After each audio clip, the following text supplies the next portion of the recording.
Hello, everybody, and welcome to another episode of the Fully Rendered Podcast. I am your host, Bryan the Pirate, as always, and of course, I'm joined by the wonderful... Not Peachy. Not Peachy, no, that's correct. I'm Pulp Fiction. Of course, and just to elaborate on regards to where Peachy is basically a little bit busy at the moment. So he's unable to make today's episode. Hopefully he'll be back relatively soon. I can't promise when, but it will be relatively soon. So he is, of course, in the podcast jail for those who are listening via audio only. But also, you may have noticed there is a fourth member in the corner of the screen today. A gentleman who goes by the name of Sky. Sky, how are you doing? I'm doing very well. Happy to be here. Love the opportunity to chat and talk. And yeah, I'm doing pretty well. Thanks. Fantastic. It's great to have you here. What I'll do then is I've known you for relatively a long time now, I would say. I started doing content way back pre-COVID. And it was back when you were at Into the AM, I believe, when I first discovered your existence and working in the content creation sphere and whatnot. But yeah. Pulp doesn't know who you are. The audience may not necessarily know who you are. So do you want to tell like that, Bryan? I'm sorry. So do you want to elaborate on what it is that you do? How did you get into the industry? And yeah, of course. Yeah, so I've been working in content creator or influencer marketing for a decade now. It's just been a kind of a crazy journey.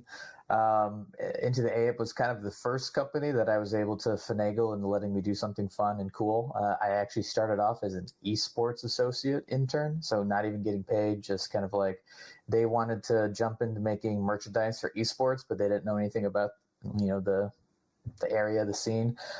So my wife actually found me that gig on Craigslist of all places. And so I set up an interview and got it. And I was one of two interns. The other guy quit a week later and it was just me. And so while I was helping them set up relationships with Tempo Storm and Splice Gaming and a couple other, more well-known names back then, I saw that they had this influencer program for Instagram that they hadn't really been touching. And I just kind of convinced them to let me try it because right at that same time, like 2015, like G Fuel was blowing up on social media. Oh, that's right. Where it was very much like hey, if you join, you promise to like promote us, you get all these things, marketing assets, we'll send you a free tub of whatever. And so we kind of replicated that. And everybody who signed up got a free t-shirt, a free hoodie, maybe a hat. They got a choice of one of those, 10% discount, that kind of thing. And that's kind of how we grew from it. Definitely it's good to see that the space has matured since then. And that's not necessarily something that's, quite as common as it used to be. And with my career, I've kind of grown with that as well. I moved on to a lot of more traditional marketing PR firms, really just specializing in creator marketing the whole way. And then kind of jumped into games during the pandemic and actual game studios. I started off that journey at Amazon Games, where I worked on New World as well as Lost Ark and a couple other things that they've kind of been working on since then that have been announced. And then, unfortunately, I was caught up in that weird Amazon layoff last year. Yeah. But it was fortunate I was able to find myself here at Starry Studios, which is a NetEase studio, and we're making Once Human. So I've been working on Once Human since the beginning of the year. Fantastic. So did you always want to be in the game space, or is it more of I had no idea what I wanted to do. I fell into it. At the time, I was working at Disneyland because I'm close to that place, and it was just an opportunity for me to leave Disneyland and get a big boy job. Mm-hmm. And yeah, I've just been able to kind of grow from there. But influencer marketing wasn't even really a thing when I kind of started. It was just kind of the big influencers was like Kim Kardashian and Kylie Jenner and stuff like that, and that it hadn't really grown outward to all the cool ways that it has now.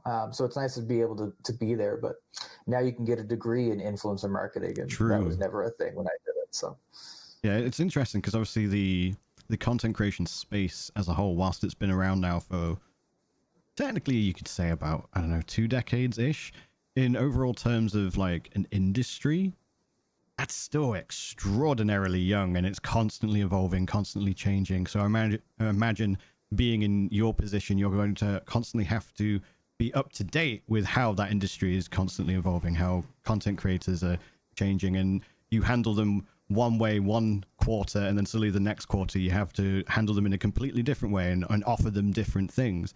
Would you say that was true? I would say, yeah. I mean, there's one thing that's funny about this industry is that if you're not like gung-ho about it, it's really hard to do anything, because you just really have to know what's going on, what games are coming out, you know, who's up, who's down, who's in trouble, you know.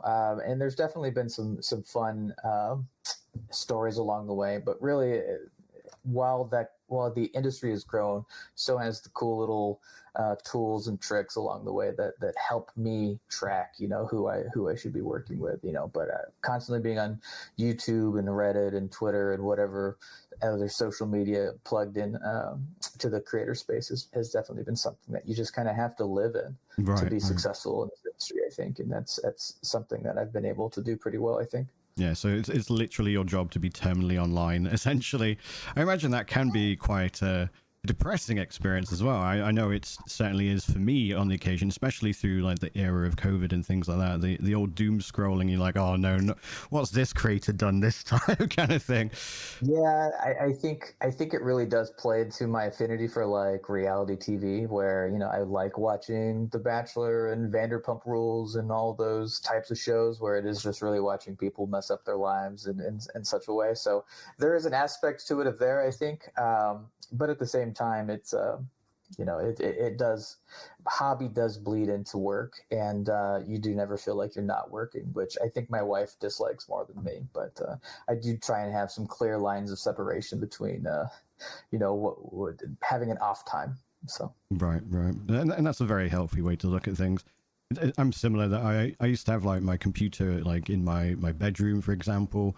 And it'd be a case of like, okay, I'm working from home, I'll go on the computer, I'll go to sleep, I'll go back on the computer, I'll go back to work, come on the computer, and things like that.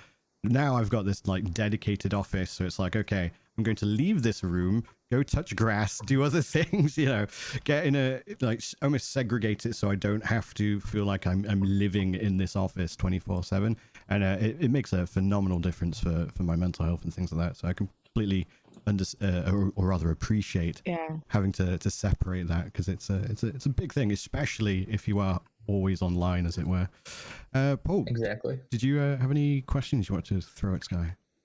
Oh no, I was actually going to agree with you. Like I've talked about how I had to go back to work and just to have like some sort of structure in my life. When I was doing full-time creation work, it's like there is no off button. Sometimes you're just constantly, you have to be chronically online. So I can relate to that a lot. That's fair. That's very, very true.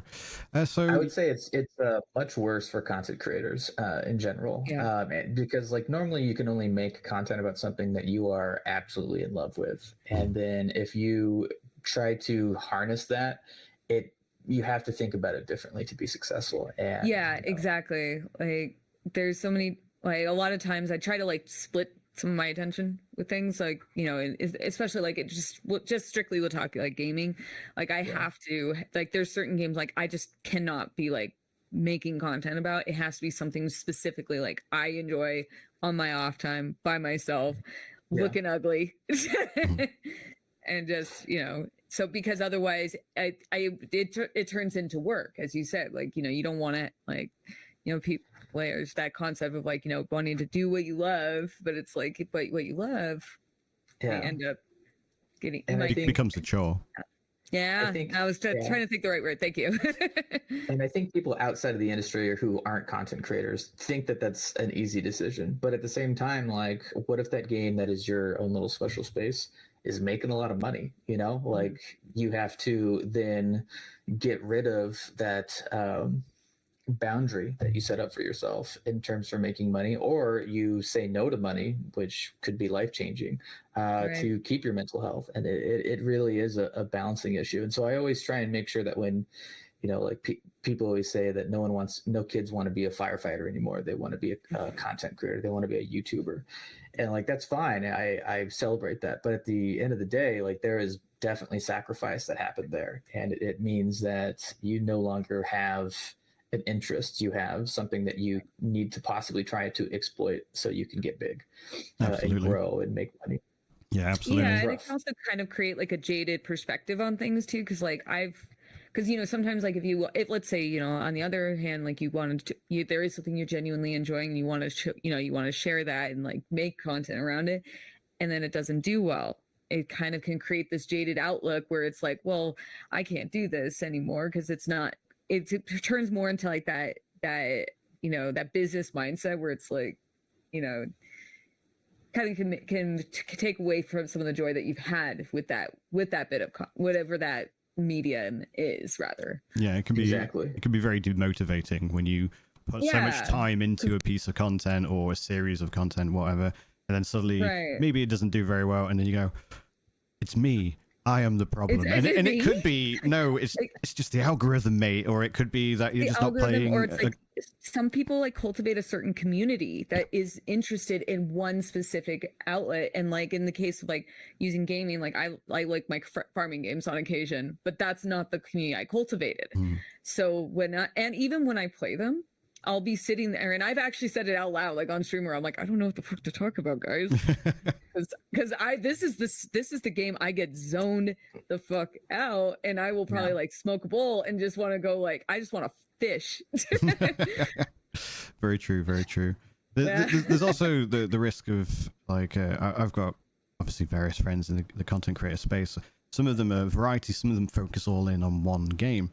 And then what you often see is when they do focus in on one game, that game, as Sky mentioned, ends up feeling more like a job because that boundary is broken down. Yeah.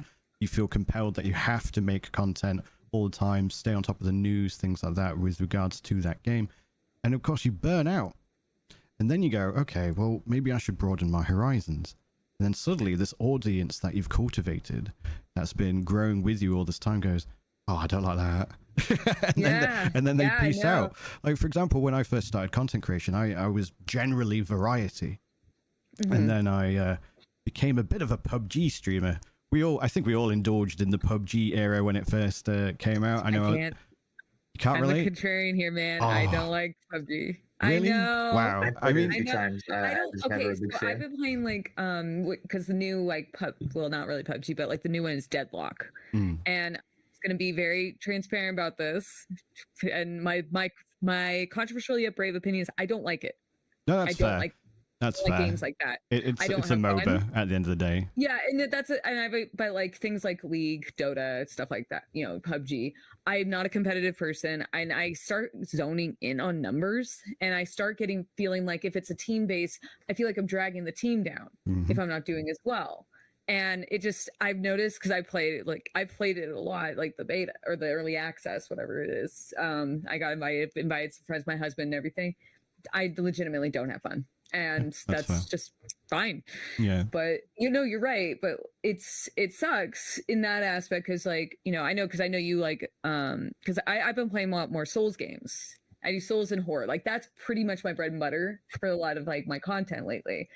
And anytime I veer away from it, it's like radio sound, and I understand. It's like that's not what you're here for. It's like I want to see you suck at Souls. Yeah, and that's a very valid thing, and I think few people really notice that. Where especially if they are focused on one game, and the viewers are just like, oh, I won't watch them today. But then lots of people make that same decision, and it's like, oh, they're playing a game that I'm not really used to. I'm going to go and see one of the other plethora of creators that they follow. And I mean, personally speaking, my advice would be to anyone who gets into this content creation space, they should pick a genre rather than a singular game, and that immediately gives them some room to grow and like branch out should they get bored of one particular game. I commend people who can put all of their focus in one game and just tunnel in. That is some because like, I mean, I know you with your Path of Exile, and I know there's some crazy like Path of Exile creators, and my husband watches them. He loves it. And he's one of those people who can tunnel in. My brain, that ADHD brain does not do that. Like it just goes, I'll play for like 3 days. I'm like, I'm all in this, and then just stop caring. It's like, what's this over there? Yeah, So that's why I've something new stuck comes with along. yeah, that's why I've stuck with variety. And even I sometimes like I try to stick with genres. I played like all Souls or Souls likes, but and I've like tried to veer into other things because I'll legitimately be bored of it. Like I just don't. I'm like, I don't want to play this today, you know? Yeah, 100%. Yeah.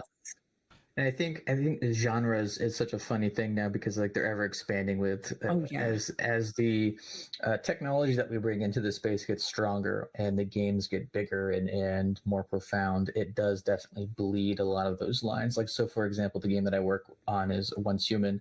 It's technically a survival MMO. However, if this was 5 years ago and you said it was an MMORPG, everyone would have been like, "No, it's not." Right. Yeah. It doesn't feel like an MMO. Same narratives, right?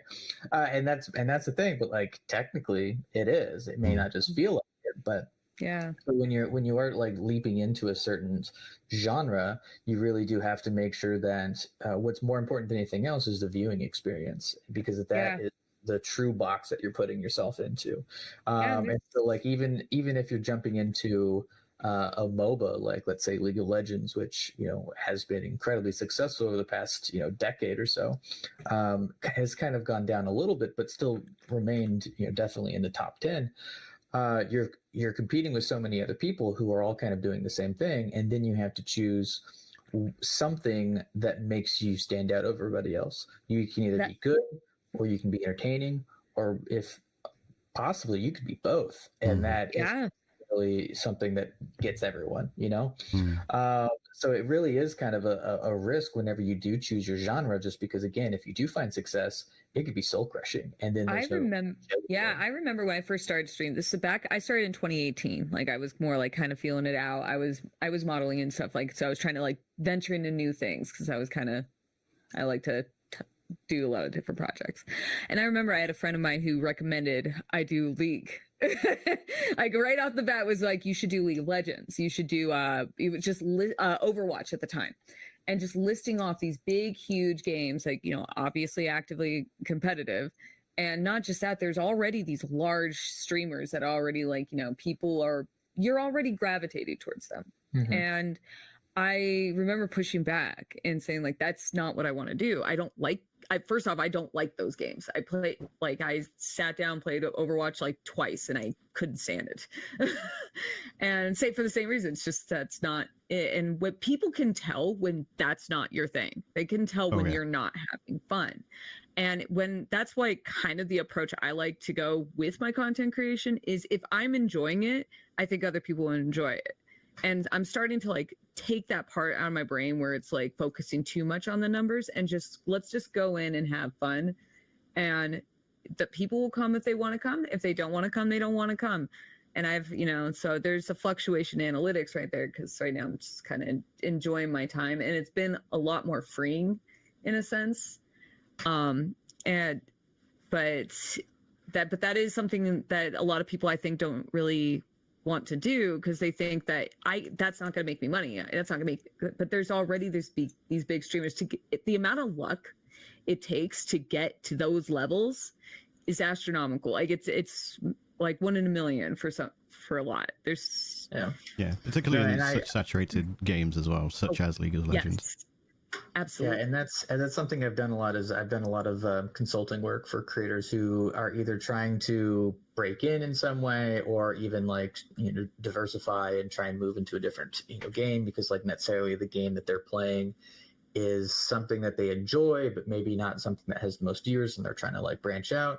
That's definitely like the most common question I get is, how do I find like the next game that I want to be? And like the number one advice I normally give to people in that situation is, it has to be fun for you, because that's going to be the only thing you're going to be playing for forever. But the second thing, and I think is most important, is you want to pick something between the 11th place game and the 20th place game on Twitch, because you still have a decent amount of people that you can own in that area or in that category. There's not as much competition, but those people normally have those games normally have a very solid and loyal fan base. Yes. and they will follow you. And then usually the a third one nicer is fan base as well. Which sometimes, but Yeah, yes. And I think the third most important is they have to be there has to be content for that game to come Yeah. out. Yes. You know, that's as great much about what's human. yeah. Live service games normally, I think, are easier for people to jump into and to find growth. I mean, and this is something that I try and focus on a lot as like the content creator program manager for Once Human, is trying to find ways to make our creators successful. Mhm. And it's more than just like, hey, you know, come stream our game and tell us what you think. It really is like how can we give content creators the most or the best experience, because it really is a way, like, we are competing. Yeah, I'm competing for your guys' attention in a lot of ways. Because like you said, you know, there's Deadlock that just came out. You know, there's other games. You know, how can I make sure that, you know, once the dust settles and the brand new game feeling kind of wears off, you think to yourself, oh, Once Human was really fun. It's still free to play. They got new content coming out. Maybe I should go check that out. Maybe that's something that my stream still wants. And that's the everlying question that we constantly try and ask ourselves and bring up, of how can I bring people back to play our game, even if it's only for, you know, one season, which is, you know, like a couple months, or even if it's just try it out, you know, like that's the constant marketing question that we ask. So yeah, it's interesting because obviously there's this symbiotic relationship between the folks such as yourself who work with the creators as well as the developers, and obviously you're quite literally a middleman who says, okay, well, this is what the content creators want, can we provide that to them? And then of course you've got the developers or the publishers, I suppose, in most cases they go, okay, well, we want this from the content creators, so then you've got to come to this compromise. And as you mentioned, it's usually, I would say, I would agree that it's easier with live service games because you guys, as part of your payment model, are constantly churning out content, so there's always something to discuss. But on the content creator side, it's not fair whether it's not like evergreen content. It's because it's constantly changing. So it can be like, I as a Path of Exile player, an action RPG creator nowadays, I'm constantly making build guides, update videos. Here's the latest news in X, Y, and Z game. And then that video will do great for a week. And then no one gives a fuck after the next week because the news has changed. It's all different now. So yeah, so go on. The only relation I have to that is my husband does the same as you. That's how you two, I know you two bonded over that. He makes build videos on his YouTube, and there's quite a few he's shown me, that some that actually popped off and got a lot of traction. And like he'll show them to me and be like, they nerfed that build. Yeah, things like that will happen. Yeah. So funny. Which I imagine is like, it has to be like you know, some everlasting frustration, but it gives you something more to like, gives you more to work on. Like, let's try to like, so now this got nerfed, now I got to try to find the next build, which is probably like endless forms of content for you, right? Yeah. So and then go ahead.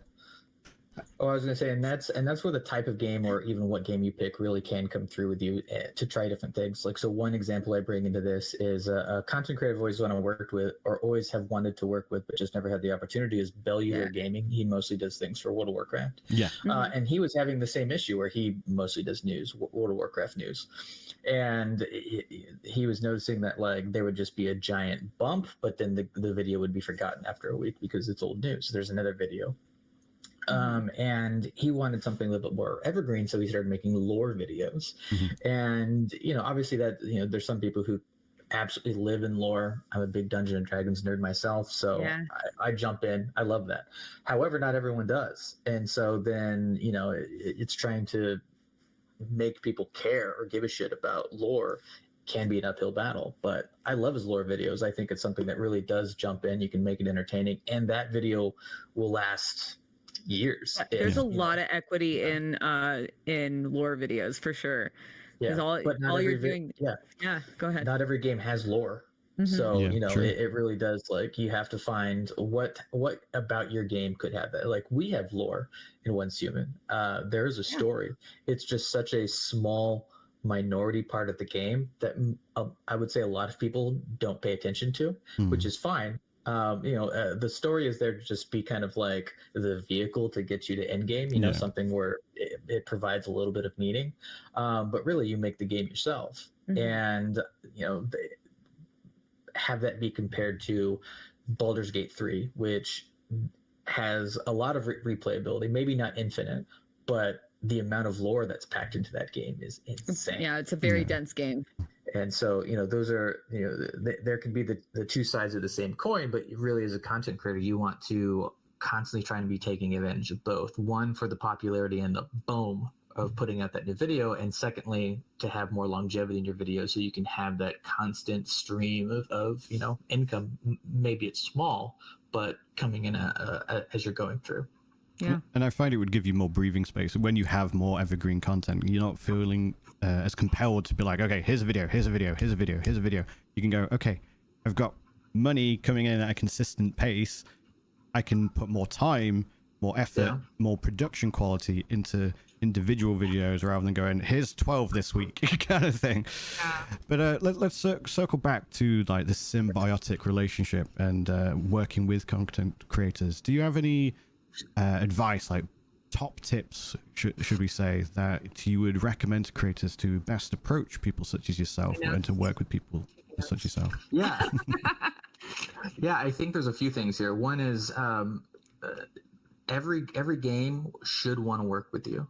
Unfortunately, that's not always the case. I think as one thing that the content creator space is really blown up in a lot of ways. You can't force game studios to change, and I think just how game studios are set up, they normally leave content creation to the marketing team. Yeah, right. And sometimes the marketing team is not fully into gaming. Maybe they do other things and they just have they're borrowing someone over from another project or something, and they don't fully have that understanding that this is something that needs to be more intertwined, and they don't fully understand the landscape. And I've seen that a lot with big publishers where the people who are handling the marketing or the community team don't fully have that grasp on what is content creation on Twitch, what is content creation on YouTube. They may have a lot of experience on Instagram or something. Yeah, right. I've worked for traditional marketing firms before, and the team that I worked with had no idea what Twitch was, and I stepped in saying I'm the gaming guy. So they literally hired me to be the gaming guy. I hope that's how you introduced yourself too. So a lot of fans I'm the gaming guy, 'cause they had some clients that they were trying to onboard who were in games, and so they hired me to do that, and that's cool. I don't mind helping out, but then I also still had to work on these other clients that definitely had no interest in Twitch. And so even introducing them to that platform, they're like, I don't know what this is. It seems kind of weird. We've never done something like this before. So I would say game studios, they don't always do their own marketing. And it's a rarity when that does happen, because it does probably have to be an indie, or it has to be something like huge, like Blizzard, where they have their own marketing team. Because if not, it's done by a publisher, and the publisher handles those relationships, and it's never going to be the same. They probably have a million other things that they're doing. So my point is, you have to be very selective about what you put in front of them, because if you just say, hey, I make videos, can you pay me to make videos? They're not even going to get to the second stage of that sentence. They're just going to ignore, because they have 45 other DMs that they have to check in the next 15 minutes for their next meeting, right? It really is about, hey, I have this idea. Here's a small, very digestible thing, whether it's a little blurb, a picture, or something, the hook that gets that marketing person to see the value in 5 seconds or less and say, this is what I'm looking for. Are you interested? And maybe we could work together. And I think that is something that's so powerful, is because you have a little pitch deck that you can present to yourself. This is who I am. These are my numbers. This is what I normally charge. How can we work together? Because I have this cool idea for a video, and it might need more, internal connections. I might need to have a private server or something else to capture the type of content that I want, or the B-roll that I want. But how can we work together? Let's set something up, because I would say 90% of the DMs that I get aren't that. It's always hey, I'm this person from this country, and I have, I'm the number one person in Turkey, and I want to put out this video. And they don't give me anything else than that. It's just kind of tell me what to do. And I'm I can't. I don't have the mental space to tell you what to do. You're the content creator. You can tell me what you want to do, and then I can I can read that, and I can make a decision. But you can't just have me be the idea guy. Yeah, I that's mean, never going to work that way. As a creator, you're your own manager usually, unless like you do get to that size where you can have one, and it's kind of like a job interview in a way. Like when you go in, you're not gonna be like, tell me what to do when I come in. It's like you want to prove to yourself that you're right for this role. So the same. I've been looking for work a lot, if it's not obvious. Yeah, and I would say it's the same as working with agencies, like marketing agencies and content creator agencies, or people who what come makes to you me. stand out? And because my brain is very much like LA based. Like I grew up in LA and having to hustle, and like as I related a lot of this to my modeling too, because I found a lot of success in that when I was actively doing it. And one of the things I remember was a lot of people saying that they wanted to move to LA and they would do so much better when they would come here or go there. I'm not there Tale as anymore. old as time. And what I would actually like sometimes answer back is, as somebody who was making a living doing what these people want to do, is like, what makes you stand out more than everyone else that's here? There's already thousands of there's thousands of creators, there's thousands of models, there's thousands of all these things.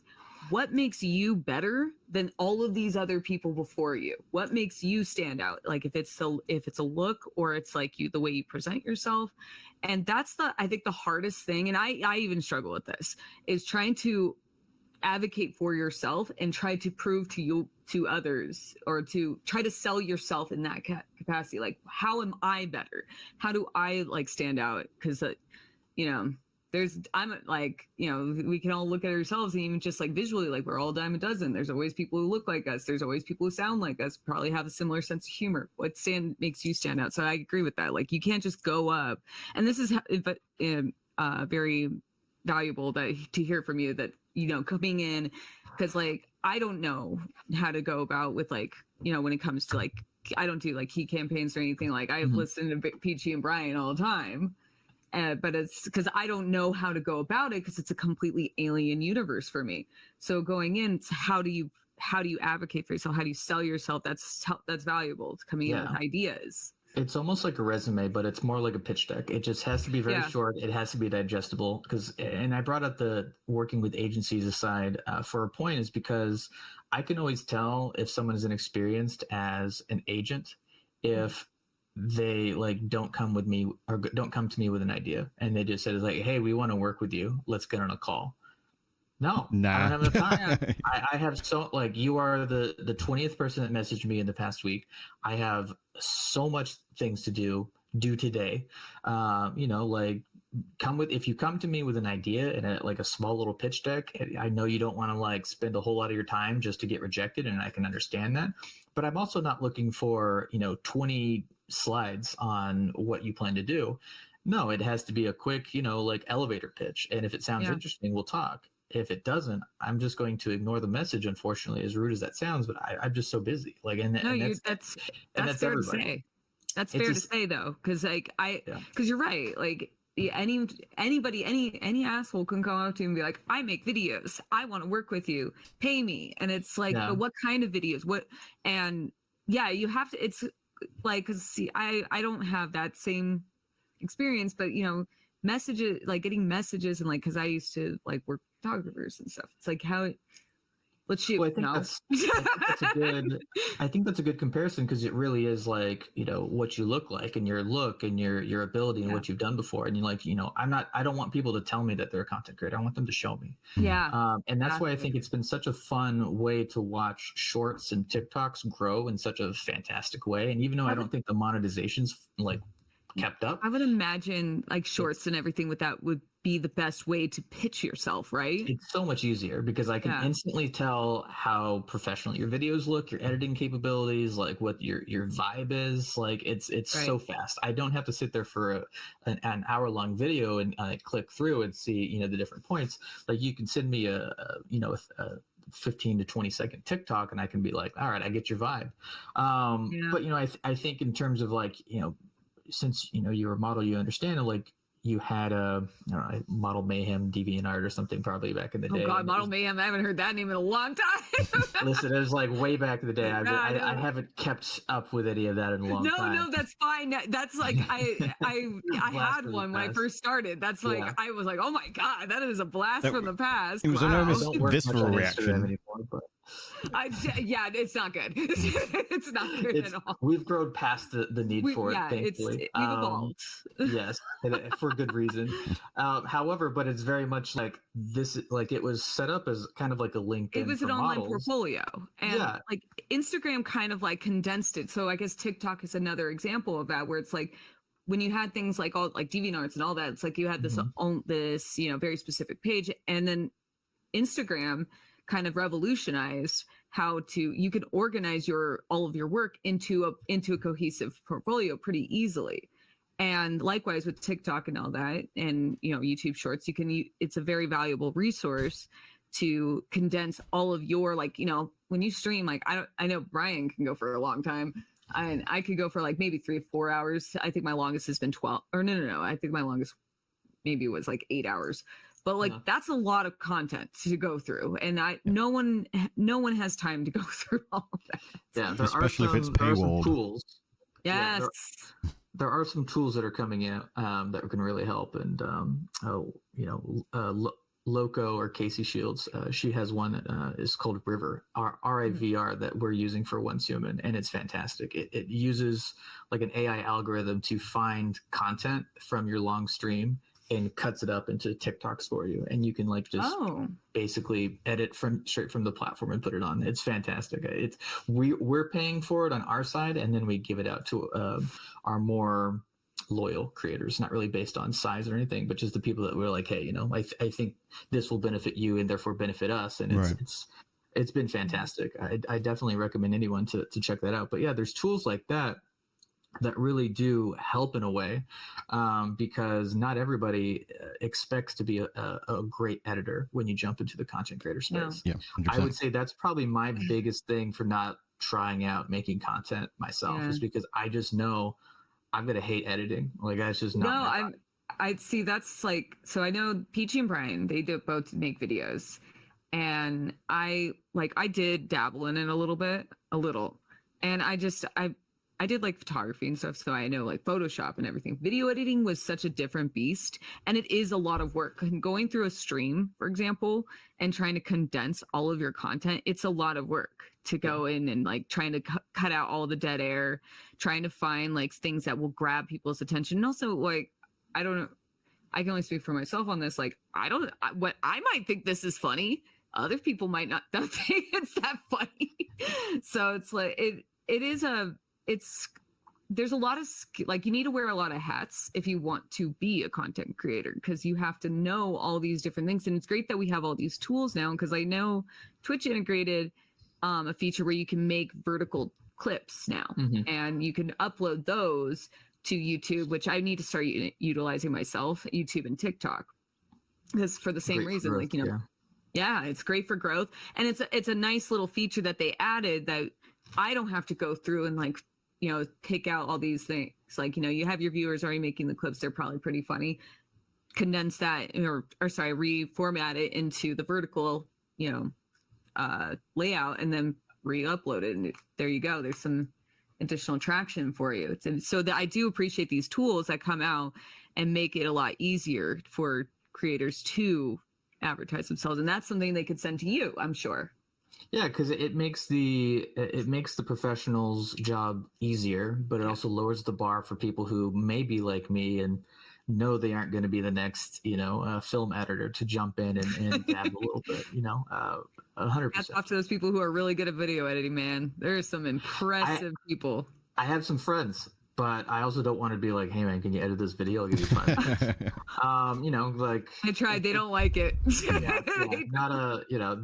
I could probably get them to do it for free for me as like as a favor, but I just don't want to be that guy, And I want to be like, I know if it's a skill that I should pick up, and when people ask me, like what they could be doing to learn how to do this stuff better, like one of the first things I tell them is learn SEO and learn film editing, because those two things make a hell of a lot of difference when you're trying to make yourself discoverable online. Yeah. Because people have to find you, and then people have to stay because they like what you're doing.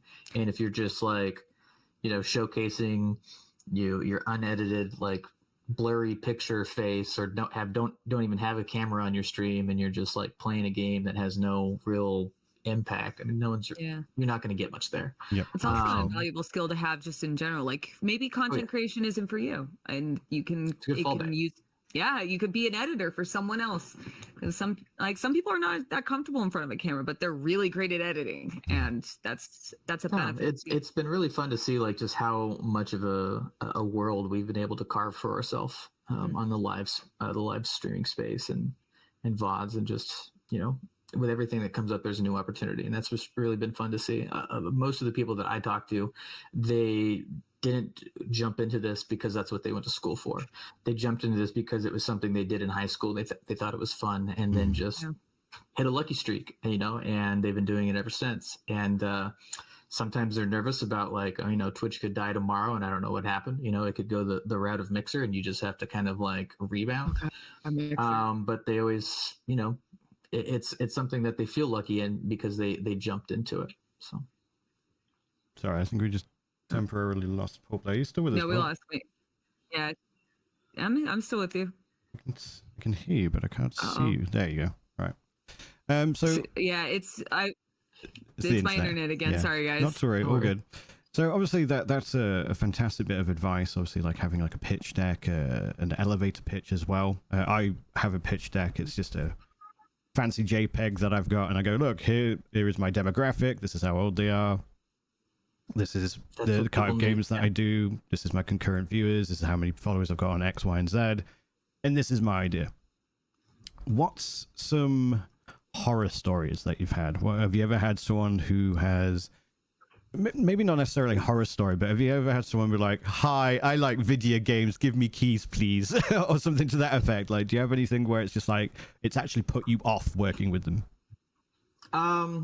There's been so many times where that happened, but it's less surprising at that point, because I think everyone comes from a place of innocence and naivety where they're like, it's like they want to try something. And sometimes I will try and just like give them that advice of just being like, hey, I'm going to need something a little bit more than this. Even from agents, I've seen someone who's just been super young.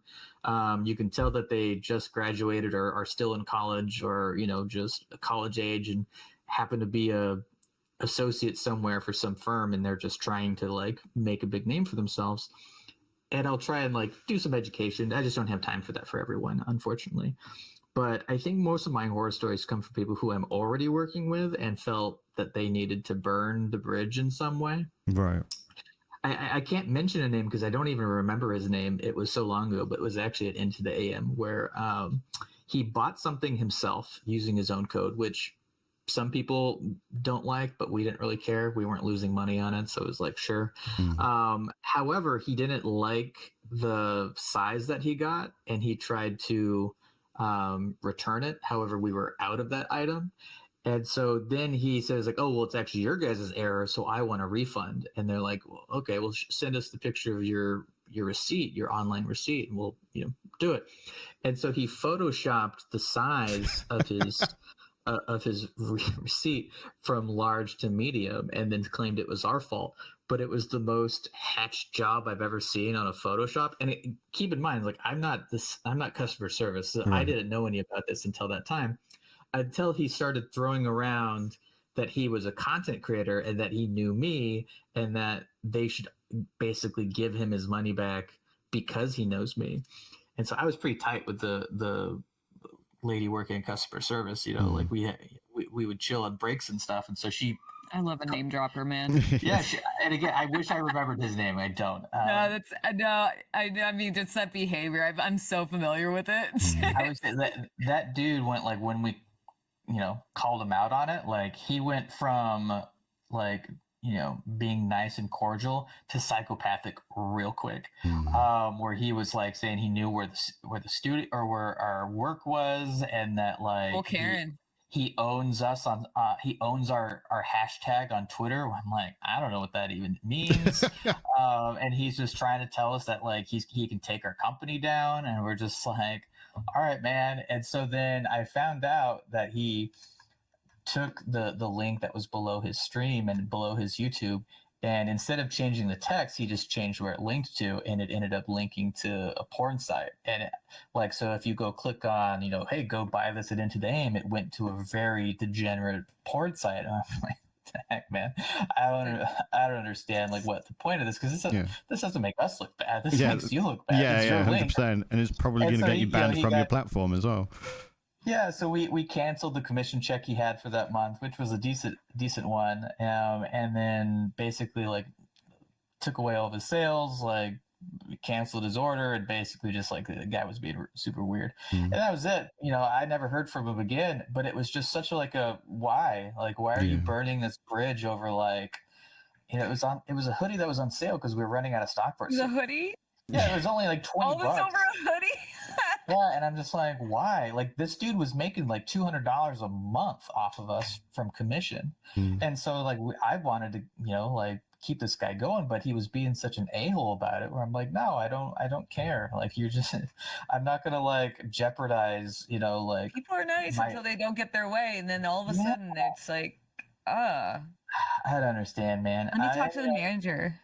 Yeah, right. It's like, no, you understand. Like, I'm the manager. Like, it wasn't even because like I was really the manager at the point, but like he was already talking to the head of customer service, because the company Into the AM was a very small company. It was for Into the AM, like the marketing side, there was 2 people on the team. It was me and my boss. So like even if I went to my manager this, he'd be just like, why are you telling me this? Like, I don't care. Like, well, just tell the guy to kick rocks and leave. So it was just such a weird hill to die on. It was such a strange thing. It's never happened since or happened before where someone like put a porn link on their own Twitch account, which is bannable. TOS thing. And so I'm just like, what? Why jeopardize yourself just to tell me to fuck off in such a strange way? Yeah. I mean, it's like Karen behavior, man. We see it all the time where it's like everyone's cool. That like as long as you're getting your way, you're cool. But then all of a sudden, like something happens and it's like something snaps where they want to go into this burn it all down mentality. And it's like, what's crazy is like what you said it where it's like it doesn't make us look bad. It makes you look bad. Like what? Are you jeopardizing your own channels that you put money into? Like I'm not sure, but. Some people don't have any sense of self-preservation. I think sometimes they just let the passion, the emotions get behind it, and they see, no, my objective is to burn them, so I'm going to burn them in any way I can, despite the fact that they're spilling gasoline on themselves. It was what it was, and it was. I still kind of laugh at it today, but so that was probably the most strange. I think probably the most like at time upsetting horror story I had was actually with a much larger group of creators. It was actually for a podcast, and I don't mind dropping names on this one because I think it's just more funny now, and it's such a long time in the past. But I'm a Cutie Pie fan for League of Legends, since we're talking about League of Legends, right? Right. And I was able to convince our team, Into the AM, to do merchandise for their esports team called Delta Fox, which was like an Echo Fox branch where they were just going to take a bunch of retired pros and have them enter the second tier scene. And I loved all of those guys, still do.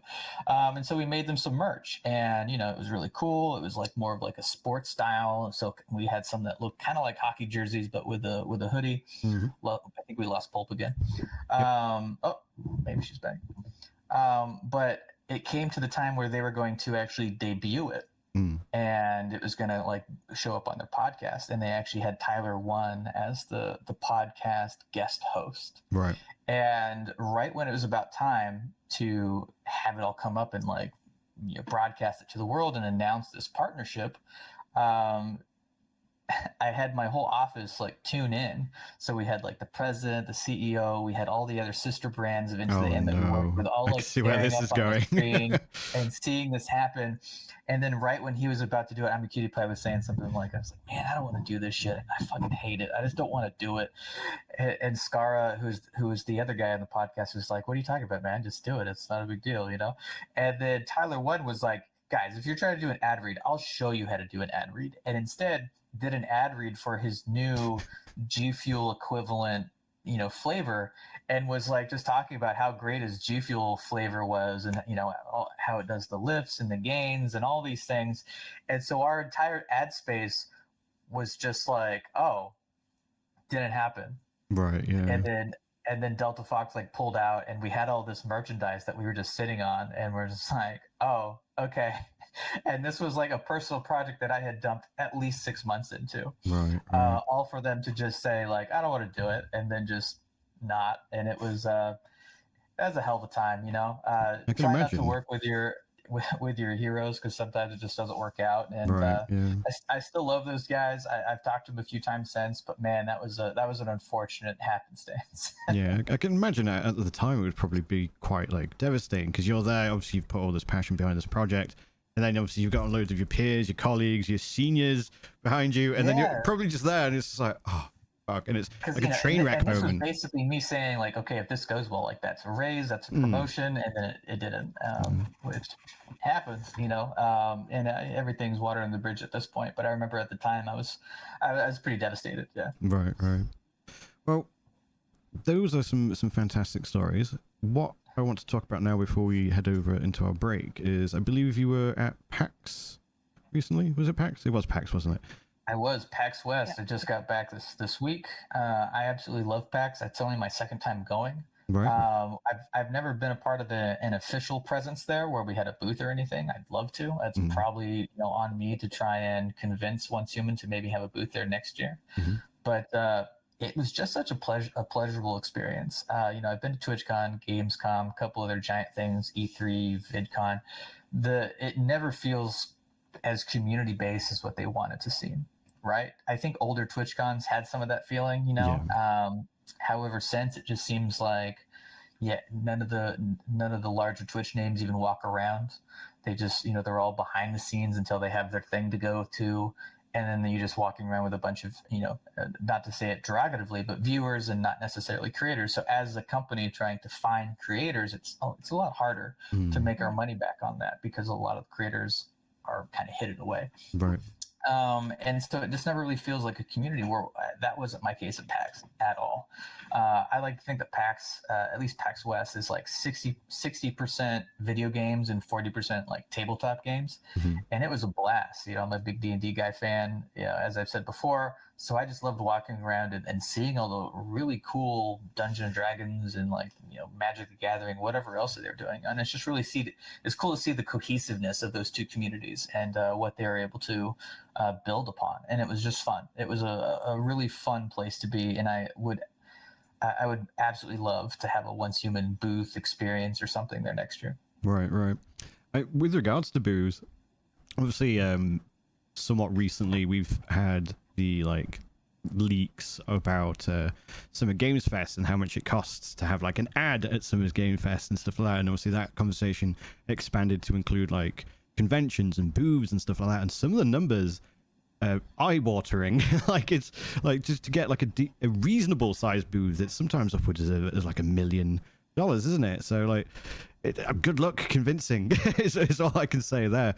But would you? I would say that is for PAX. It is a little bit pricey, but a booth, unironically, is one of the cheaper things about all those things that you just listed. Summer Games Fest, which is you can have a booth, but it's more of like a press only booth, right? Like only certain people can go see your game, so it is a very like high target value area. Right. However, you're not talking to the masses as much as you would, let's say, E3 back in the day, or TwitchCon. And in that case, it makes it kind of fun because you do get to talk to content creators, you do get to talk to press because they're the only ones really attending. Right. But that just makes it more expensive. Of course. Where, PAX, you are looking for both player and creator and press and whatever else. So I think price wise, it's much more agreeable, however, still expensive. I imagine one of the benefits of a booth as well is like, see if you're without one and you're walking around the convention center, you meet people, you liaise with them, you have your meetings. Whereas with the booth, it's somewhat iconic, especially if you go all in with it. Like I think at PAX there was a giant Goku or something like that for the Capcom booth or something to that effect. So like it's a moment where you go, oh, do you remember the giant Goku? Yeah, I spoke to this guy here. Yeah, oh yeah, we had a great conversation. So it adds to that I suppose that marketing effect, having that iconic building / statues, etc. Within your booth. Is that something you would like to do, or would you just be like, no, we're just gonna have a nice dedicated space where we can have a desk and we can talk to people? Or well, I just got back from TwitchCon EU a couple months back as well, and the booth that we had it set up in a few different ways. Is one, we wanted to have some sort of eye candy to draw people in. We wanted to definitely have the game being shown, because this was a week before the game came out, I believe, or just less than 2 weeks. And so we knew that there was going to be a lot of people who saw the game, or at least knew about the game, or perhaps even played in some of the betas, and wanted to talk to us. Cool. However, we knew there was definitely going to be a large portion of people who maybe just like survival games or have played survival games in the past, but unsure about who we are. So we wanted to have something to like draw them in. And so we had a photo area where we had you could take a picture with a guy. His name's like Mr. TV. He has a TV head. And so we got to, have people put on the TV head and take their pictures and stuff. And so that was really cool. That's cute. I like that. Yeah. Right. And people see that and like, I like the TV head guy. I did all of his side quests. There you go. Yeah. I love the guy. I think he's one of the more entertaining. It reminds me a lot of like that anime, Fooly Cooly. That's kind of what I zeroed in on. Yeah. And not familiar with that anime, but I'm sure, yeah. And it is really recognizable, especially from far away, because like we are in a little bit of a raised platform. The TV probably adds a good 5-6 inches to your height. So, there was a lot of area there. However, we also wanted to have a chance for people to play the games. I think I would have set it up slightly differently where, you could see people watching the games because it was kind of behind the booth in a way, but it was still really cool to have people come in, like take the pictures and have that like cool thing. And the last thing was like we had a thing that we're giving away, which was a bag with stuff in it, and those bags went away like hotcakes. I don't know why more booths don't give away bags, because if you were at a convention, that's the number one thing you're looking for. People want swag, dude. Well, not only that, they want something to put their swag in. Yeah, because you can't bring your bag in half the time, but you can take a bag out. Yeah, that's a good point. It was so frustrating swag bags, and no one was giving away bags. Like I had to buy something for a bag, which was fine because I did it anyway. But at the same time, I'm thinking, there's no reason why you can't walk around with a Zero Zenless, whatever that game is called, or the Capcom or something. Like why don't you give out bags for people? Because it's free marketing. It has the logo on the side, and like you can literally have it everywhere. And I never understand why companies don't have more bags to give out, because it is such an easy win. Just toss a couple of stickers or something in there. Exactly. Like we had keychains and some flyers, and they don't have to cost a lot. Like you can. They don't. The bag itself is enough for the average con goer, I would say. Because like if you're familiar with Comic-Con at all, is when you go to Comic-Con, one of the things that people walk around with pride are the giant bags that they give you. Yeah, I worked Comic-Con over one shoulder. Yeah. And my wife went a decade ago. She still has those bags, and like I know that people would like be upset if they didn't get the bag they wanted because they had different type of stuff. When I was moving my apartment, I found an old Comic-Con bag for the show Gotham. It was this giant bag. Like you could have fit me in it. It was so big, but I don't understand why people don't do that more. Yeah, that's actually a fantastic idea. Yeah, and when when TwitchCon NA was in San Jose, we didn't have a booth there as well, but we paid me and a team to go, and we hit the line, so didn't even like pay to bring these bags in because we knew we couldn't. We just hit the line of people waiting to get their badge, which was around the block, and we just gave people bags, and people walked in with a bag that was of course security compliant, and that was our guerrilla marketing tactic. And so you saw our branding everywhere in that convention because no one else gives out bags, and they were just simple drawstring bags that cost like 10 cents each if you order a couple thousand. And man, it was like, I don't understand. I will never understand why more companies don't give out bags, because it's such an easy win. So if you're in the audience and you're working for a company, a good point, because like bags. That's a good point, because all I think about is like I do have a lot of like leftover bags. Right. And he saved them if they're reusable. Yeah, I probably have some within arm's reach here, but yeah, and it like doesn't make sense to me. right now, like big reuse, like do like reusable grocery bags. Like those are pretty cheap to make, and like people keep. I have a bunch in my car. And like I've gotten from like different kinds of events, tote bags, like cheap tote bags. If they're probably not compliant, but like stuff like that, just give them away. Yeah, absolutely. That's a big thing for me. But really having a booth that has an experience that allows you to talk to your players and kind of show off that stuff is so super important. And unfortunately, I think a lot of booths, especially in the size of the game, they don't really have that experience because one is they probably don't need it. I look at my favorite booth at PAX West this last week was the Larian booth. Because I'm a big Baldur's Gate fan, obviously. And you got to take a picture with a couple of the characters. They had Shadowheart, Karlach, Starion, and one other I can't remember. But I mean, that was a fun experience. Lae'zel, that's who it was. Yeah. Because you got to take a picture with those people, and like they looked a lot like they were great cosplayers. Yeah. And I was like, oh, I definitely want to take a picture with those people. I didn't. The line was way too long. But that just shows you that like that was definitely their priority is like their draws. You can go take a picture in a really cool background with your favorite characters, right? Karlach the muscle mama. She looked like she could have picked me up. I would have taken that picture. Yeah. 100%. Line was a little too long. But for the other experiences at that booth, it was really built around buying merch or like, taking a picture, and that was it. You're not talking to the devs. You're not like talking about how much the game meant to you or anything like that. It really does mean a lot to the community is when you can have someone who has, dev experience just sitting there being like, yes, like let me hear what you like about the game. I'll hear about what you don't like about the game. Maybe we can it's something we can work on. And actually using a booth is more of like community outreach rather than just selling something. I think is really important. And I think that's what I really liked about other booths that they had at PAX, definitely more in the indie area, where it was about community outreach and you have a product that you're trying to show off to the masses and they want to hear more about it.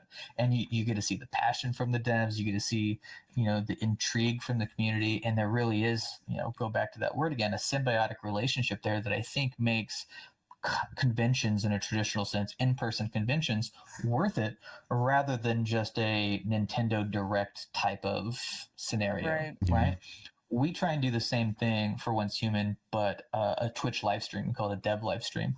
And there's a few things that we try and do to make people want to come. Like we have a few codes that we give out that just get you like a free skin or something in the game, just so people want to come in and join the stream. But at the same time, like people are asking questions in chat. We're trying to show gameplay and talk about all the cool things and maybe a new trailer.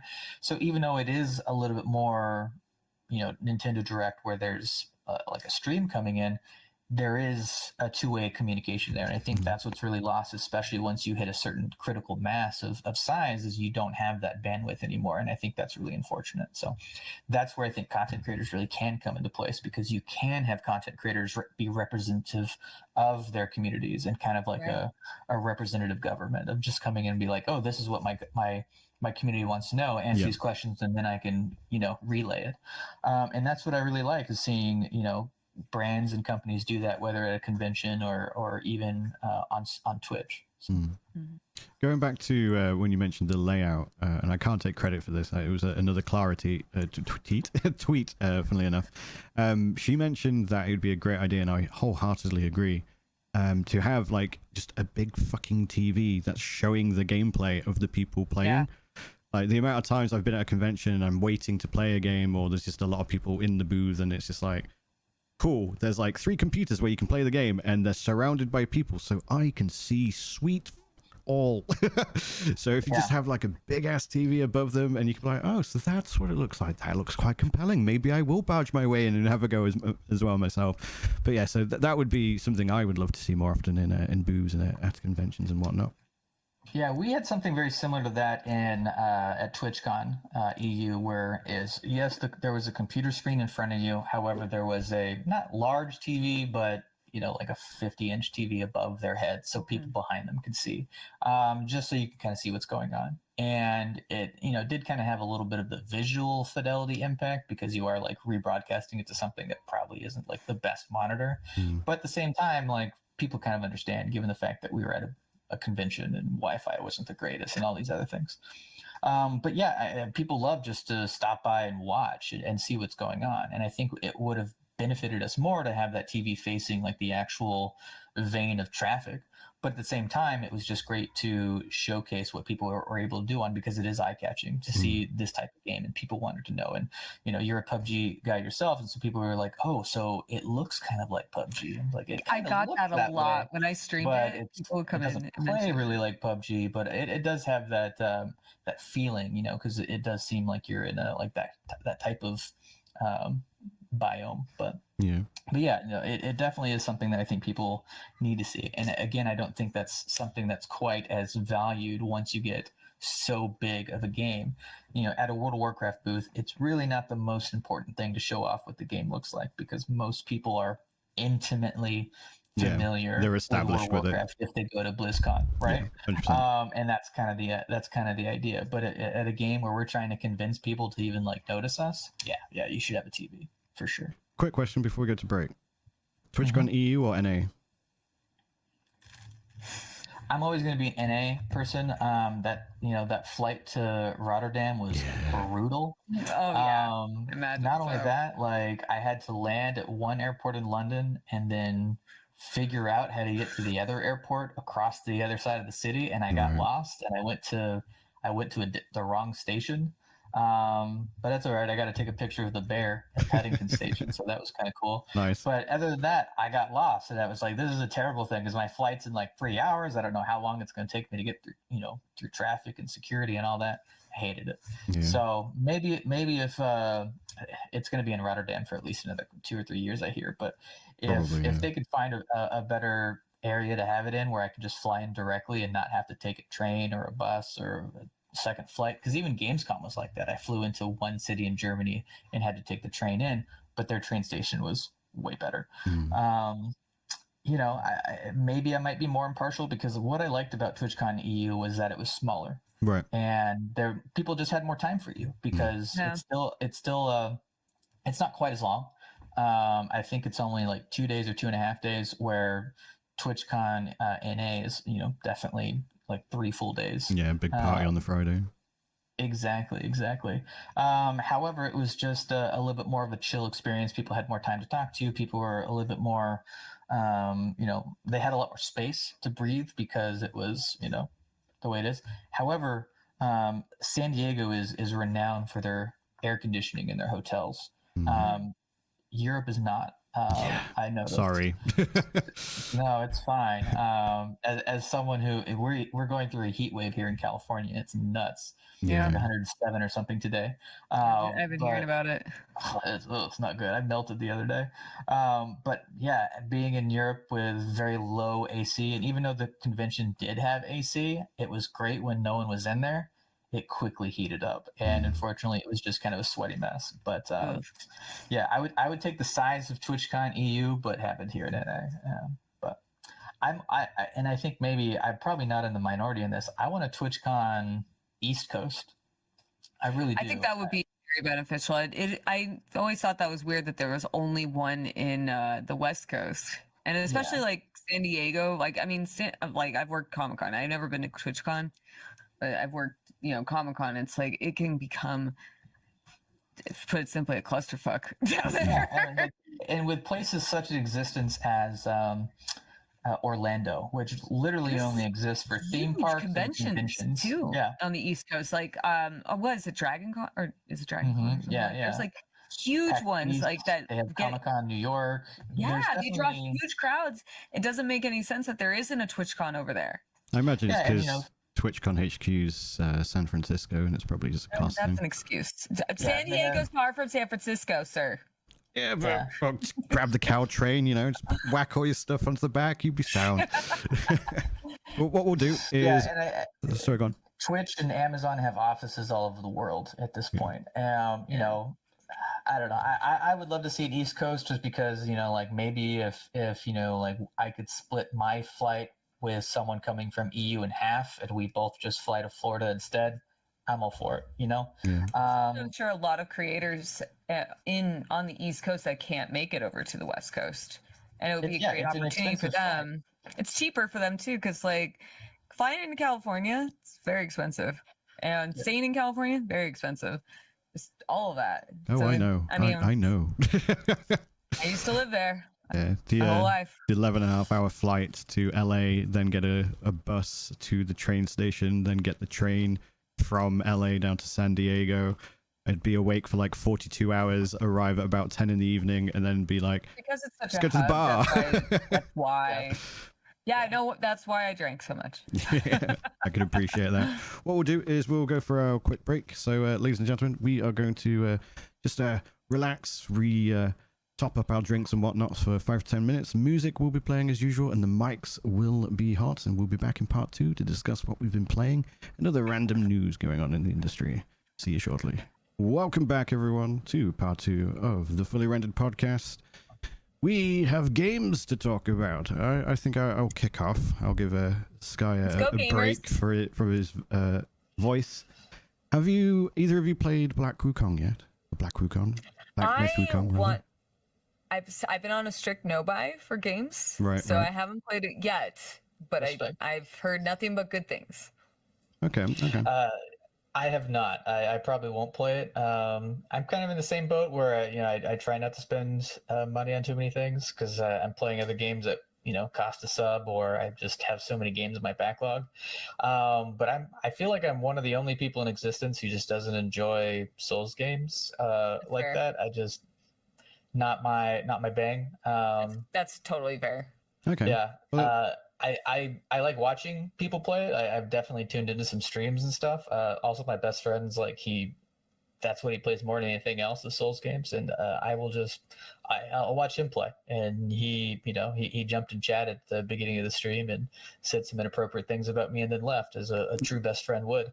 But I just can't. It's just not really my thing. But it's funny because my studio, Starry Studios, is a NetEase studio. NetEase is a Chinese game. Mm-hmm. Black Myth Wukong is not a NetEase game. However, it was such a huge deal for them, for just a point of national pride. Yes. That they were giving people the ability to play it and time off and go because it was such a special thing for them. And I love the idea of that. This just meant so much for them. So I hadn't seen anything like that since The Witcher 3, when that came out, for that country. I've heard nothing but great things about it. Whenever I go check it on Steam, I think the other issue is I have to upgrade a part on my computer, so I'd have to play it on my PS5 anyway. Right. So I'm not playing PC games right now, or at least not streaming them. Right. Yeah. So it isn't something that wasn't made for me, and that's fine. I will never hate on a game because it wasn't made for me. But I appreciate the art. I'm not gonna play it. But no monkey for Sky. No, I've played Wukong before, but it was in League of Legends, and unfortunately, that's as close as I'm probably gonna get. Maybe in the future, maybe I'll try it out, but that's I have so many other games I'm playing. Yeah. Well, that's pretty good jumping off point for me. Before I go into the nitty gritty of my experience with it, do you like God of War? Again, I like the story. Right. I've never played it. Fair enough. And it's funny because Into the AM did merchandise for God of War 4 back in the day. Right. The one before Ragnarok. And again, I love the story. I love the characters. I watched that game beginning to finish on Twitch. Right. And I think that's a cool experience that you don't really find anywhere else on the internet. But me, myself, I think I was probably playing World of Warcraft or Civ 5 instead, and just watching someone else play it. Right. So I got to experience the story, taking out Jormungandr and all of that. Hearing him call out boy, all the time. I just, I just didn't play it, but I experienced it in my own way and for absolutely free. So yeah, that's fair. Well, the reason I mention it is because you mentioned it's a Souls-like. I would argue it is not a Souls-like. There are aspects of the game that you will find in Souls-like. Like they've essentially got like a bonfire system, and when you use the bonfires, it does respawn the monsters and things like that. But the actual combat, I would say, is more akin to the likes of God of War and more of that type of action RPG rather than your Souls-like combat and things like that. It's also a bit more of a boss rush as well. The game itself is remarkably pretty, absolutely astonishingly beautiful game. Runs insanely well as well, although I say that as someone who's been playing it on a 4080 Super, so I can't really comment on lower end gear. But when I've been playing that game, I do find myself looking around at the scenery. It's very, very beautiful. It's very remarkable. It looks like they've put a lot of detail into the environments and the world itself. Level design could use a bit of tweaking, I would say, mostly because there isn't a map. So it's very easy to get yourself turned around, get lost, and be like, wait, have I been here? I think I've been here. Let me look from another angle. Oh yeah, I have been here. I need to go back to where I was going. I got lost somewhere and things like that. So I would say either add a map or just better level design. And hopefully that's something they'll learn with the expansion that they've announced they are going to be doing. They got that green lit apparently in the last week or so. But when it comes to the combat, it is satisfying. It is so satisfying because it's a bit more combo based as opposed to like in a Souls game. You're a bit more you're waiting for the telegraphed skills, and then you'll do like your heavy, or this is a good time to do my spell or whatnot, or an Ash of War if it's Elden Ring, things like that. Whereas in Black Myth, it's more of a case of I see a window of opportunity, I'm going to use X and Y, Z combo to build up another meter that will enable me to then do like a special attack and things like that, the stance switching and stuff like that.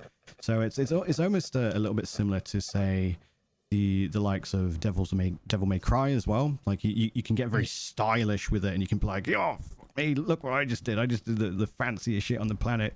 I feel so good and like so powerful as this monkey kind of thing. And the monkey's cool as well. Like the monkey actually does look really, really, really cool. One thing I've seen get criticized quite a lot is the story. I've been playing it in Chinese with English subtitles. I've seen a lot of people remark that they find the story quite hard to follow. I've personally not had that experience. I thought it was pretty easy to follow. It's like a slight pseudo spoiler, but the story isn't actually Journey to the West. It's technically like a sequel to it. So it actually starts with you fighting as Sun Wukong at the very beginning. There's like a pseudo like tutorial at the very beginning. It's very cinematic. And then he dies. and then he's gone and he's buried into this rock. And then you're just some other monkey who then shows up, and there's some like old sage monkey beside you who's then going, you need to go find his relics if you want to be like him. And then it's the story after that of you basically trying to be like this reincarnation, if anything, of Sun Wukong.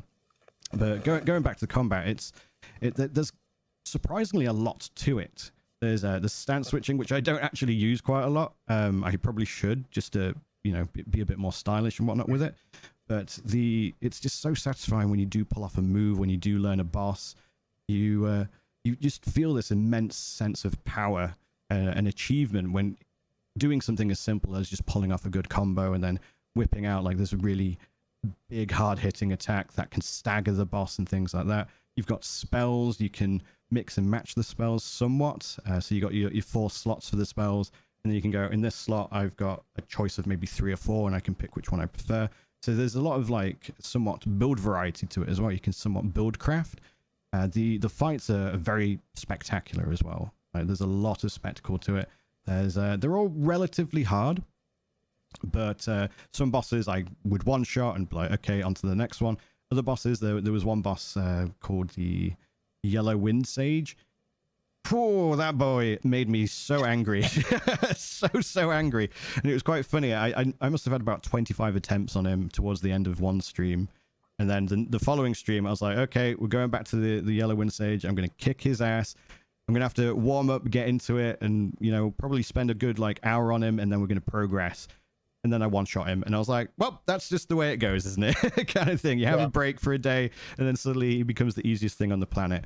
But there's so much to the game that I think they've done really, really well. There's lots of secrets. There's entire bosses, entire areas that you can just straight up miss, and you don't really lose out on anything other than like perhaps like a really potent item or gear. One of the secret areas that I actually did discover led me to beating this boss that I was struggling with, because it gave me an item that specifically like nerfed him, because he had loads of like special wind attacks, and you got what was called a vessel. And the vessel, you could only pretty much trigger it once because it was on a cooldown, but you triggered it towards his second phase, and it just basically wiped out so many of his really pain in the ass attacks kind of thing, and it made the fight so much easier. But the entire area that I had to do to acquire that item was its own thing. It was in like a big zone with a big like lore dump as well, for lack of a better phrase. Again, not so much from Journey to the West itself. I imagine it's just something they kind of made up for the game. You basically have to fight a giant beetle with the Wind Sage. He obviously you travel back in time, and the Wind Sage is just like, yo, I need help so I can like steal his power. Give us a hand. You're like, all right, mate. And then he gives you the item that beats him when you do go back to present time, and he just doesn't remember who you are or anything like that. But I found the story relatively easy to follow. I would say the characters, you don't get a lot of attachment to the NPCs. They can be very funny. They can have a charm to them. They all look really, really cool and designed physically very, very well. But I suspect the game has been primarily made for a Chinese audience who would have a lot more familiarity with the culture and the stories behind these characters, because I imagine most of them are named like myths and legends within Chinese culture. Obviously over here in the West, we don't really know a lot about Journey to the West, do we? Oh, sorry, Pulp, you're muted from when you got disconnected. Was it me? Oh, I heard her. I don't know. Sorry, it's muted to stream. Sorry, do you want to say that again? Oh, muted to stream, yeah. I was muted. Yeah, Oh my sorry. god! I was saying that's where those lore videos could come into play, man. Yeah, 100%. Unfortunately, I'm not going to be I the just guy feel to make so them. deeply offended right now. No, it's because it auto mutes you when you joined the call, so apologies. But yeah, so like I would say that is a weak point of it, but again, I suspect that's mostly a weak point that you would only find with the Western audience. The game itself, though, there is so much to it. There's frustrating moments, but in most of those like frustrating moments, it's a me problem kind of thing. You know, it's like, I've got to get better. I've got to overcome this challenge. I've got to work out what I need to do to surpass this boss. The actual boss fights are fantastic. Some of the animations that they've given these bosses are really, really cool. There's a tiger boss. There's actually several tiger bosses, but one particular tiger boss. Apparently, what they did is they took a bunch of cats and actually tried to mocap them. So they just got a bunch of cats, put them in a room, and then they were like, okay, we want to try and like mimic these cat movements, and it didn't work very well apparently. Like it was a video that they've posted on YouTube in the last week or so. But they were basically like, let's see what the cats do, and they were like, that was a stupid idea. Why did we do that? So obviously they had to like artificially mimic these movements, and it's very fluid. You never feel cheated. There are a couple of things that are a little bit annoying in the same way that Margit in Elden Ring is annoying, where they'll go and do an attack and they'll be like, aha, kind of thing, and whereas that delayed hit. Yeah, exactly. So there's a couple of things like that. Margit's my boy, though, dude. I mean, it is a good fight. We do not speak ill on Margit. No, we do not. It is a good fight. So there's a couple of moments like that. But there was one moment where I was fighting a boss, and there was this giant ass rock nearby, and I was like, there's something going on with this rock, and I'd already collected some eyes on the way there, and I was like, I'm going to see what happens if I collect all the eyes, because I'm struggling with this boss. So I toddle off on my little way, and I find and explore the rest of the area and find these eyes, and then I come back and I go to this giant ass rock, and I'm like, let's put the eyes in the rock and see what happens. It makes a second boss, and I was like, oh no, I've made a mistake. But the two bosses end up fighting each other, so I was like, oh sick, okay, I've technically got an ally. So I end up like destroying the initial boss that I was struggling with, and then I was left with this other boss who turned out to be beefier than the first boss. So I was like, oh no, what do I do now? And then obviously I just had to learn the moves, get the telegraphing down and all that shenanigans, and eventually I overcome it. Feature, though. It is, and I like that mechanic. yeah, there's just like loads of little secrets like that. I might break my no by now to play this. I think you'll be a big fan of it. I would say another weak point is the moments between the bosses. Buy it for you. Maybe. When's your birthday? It just passed. Oh, sucks to be you. But yeah. Yeah, happy birthday for the other day. But yeah, so but yeah, so the moments between the bosses, and there are a lot of bosses. There are extraordinarily huge amount of them. None of them are like retextures or anything like that. They're all unique as well, which is fantastic. But the trash mobs, they're kind of lackluster. The cannon fodder. You just run up to them, one tap them quite literally, and then you toddle off on your merry way. It's like. So that kind of like trash cannon fodder, huh? Yeah, there's a few like mini bosses, and you can get like that's juiced hard up. To get right. I feel like in these kind of games, it's like either with like the normal mobs, it's like either they're too easy, or they're way too beefy, and then it's like it's finding that middle ground is kind of tough. I feel like. Yeah, absolutely. Because there's like mini bosses, there's the additional bosses, the secret bosses, and they all vary in difficulty. But the general trash mobs. You end up ignoring them, kind of similar in like how you would in a Souls game. You just run past them because you're like, they're not worth the time. There are a couple of moments where they'll be like, how can we make this area interesting? I know, we will stick 12 billion archers or ranged units in really hard to reach places just to make it really annoying for you to fight the melee thing that's in front of them. So you'll get things like that. Like there's this area where you have to fight these two-headed rats, which are generally quite beefy, and then there's just a plethora of archers around them on cliffs and stuff, which you can get to if you ignore the guys that you're fighting, run past them and hope they don't chase you, and then jump onto the roofs or onto the cliff faces and stuff, and then take them out and be like, okay, now I've got to go back and kill the two-headed rat guys. So things like that, a little bit like, that could have been done better. But I think the real bread and butter of Black Myth is the boss fights and just constantly getting into them. And the level of difficulty does progress relatively higher as well. You can make, as I mentioned, different builds, and you can like hot swap items and stuff. Like maybe you can make like a crit build, and then you go, oh, this guy's got a lot of lightning damage. Let me equip some stuff that will give me lightning resistances and stuff like that. I thought you said crit build, and I was like, what? No. No, crit, definitely crit, as in critical damage. But yeah, so there's actually a surprising amount of build variety, and all the outfits and stuff look sick. Monkey looks good. I'm not gonna lie. Monkey looks very good. Monkey, there's still fashion monkey. There is very much fashion monkey, but like everything looks good. The outfits that they make for him, like you can piece together sets, or you can like wear an entire thematic set, which also likewise comes with bonuses. Like if you wear 2 of this set, you get extra crit damage, or you get a special bonus to one of your abilities or spells and things like that.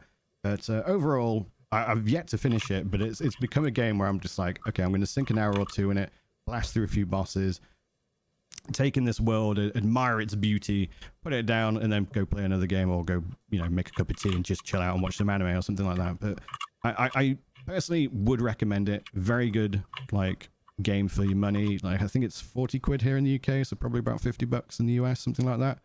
I know it's been on. It's actually surprisingly inexpensive, or not inexpensive relative, because games are going up to 70 bucks. Yeah. I was pleasantly surprised by it being 60.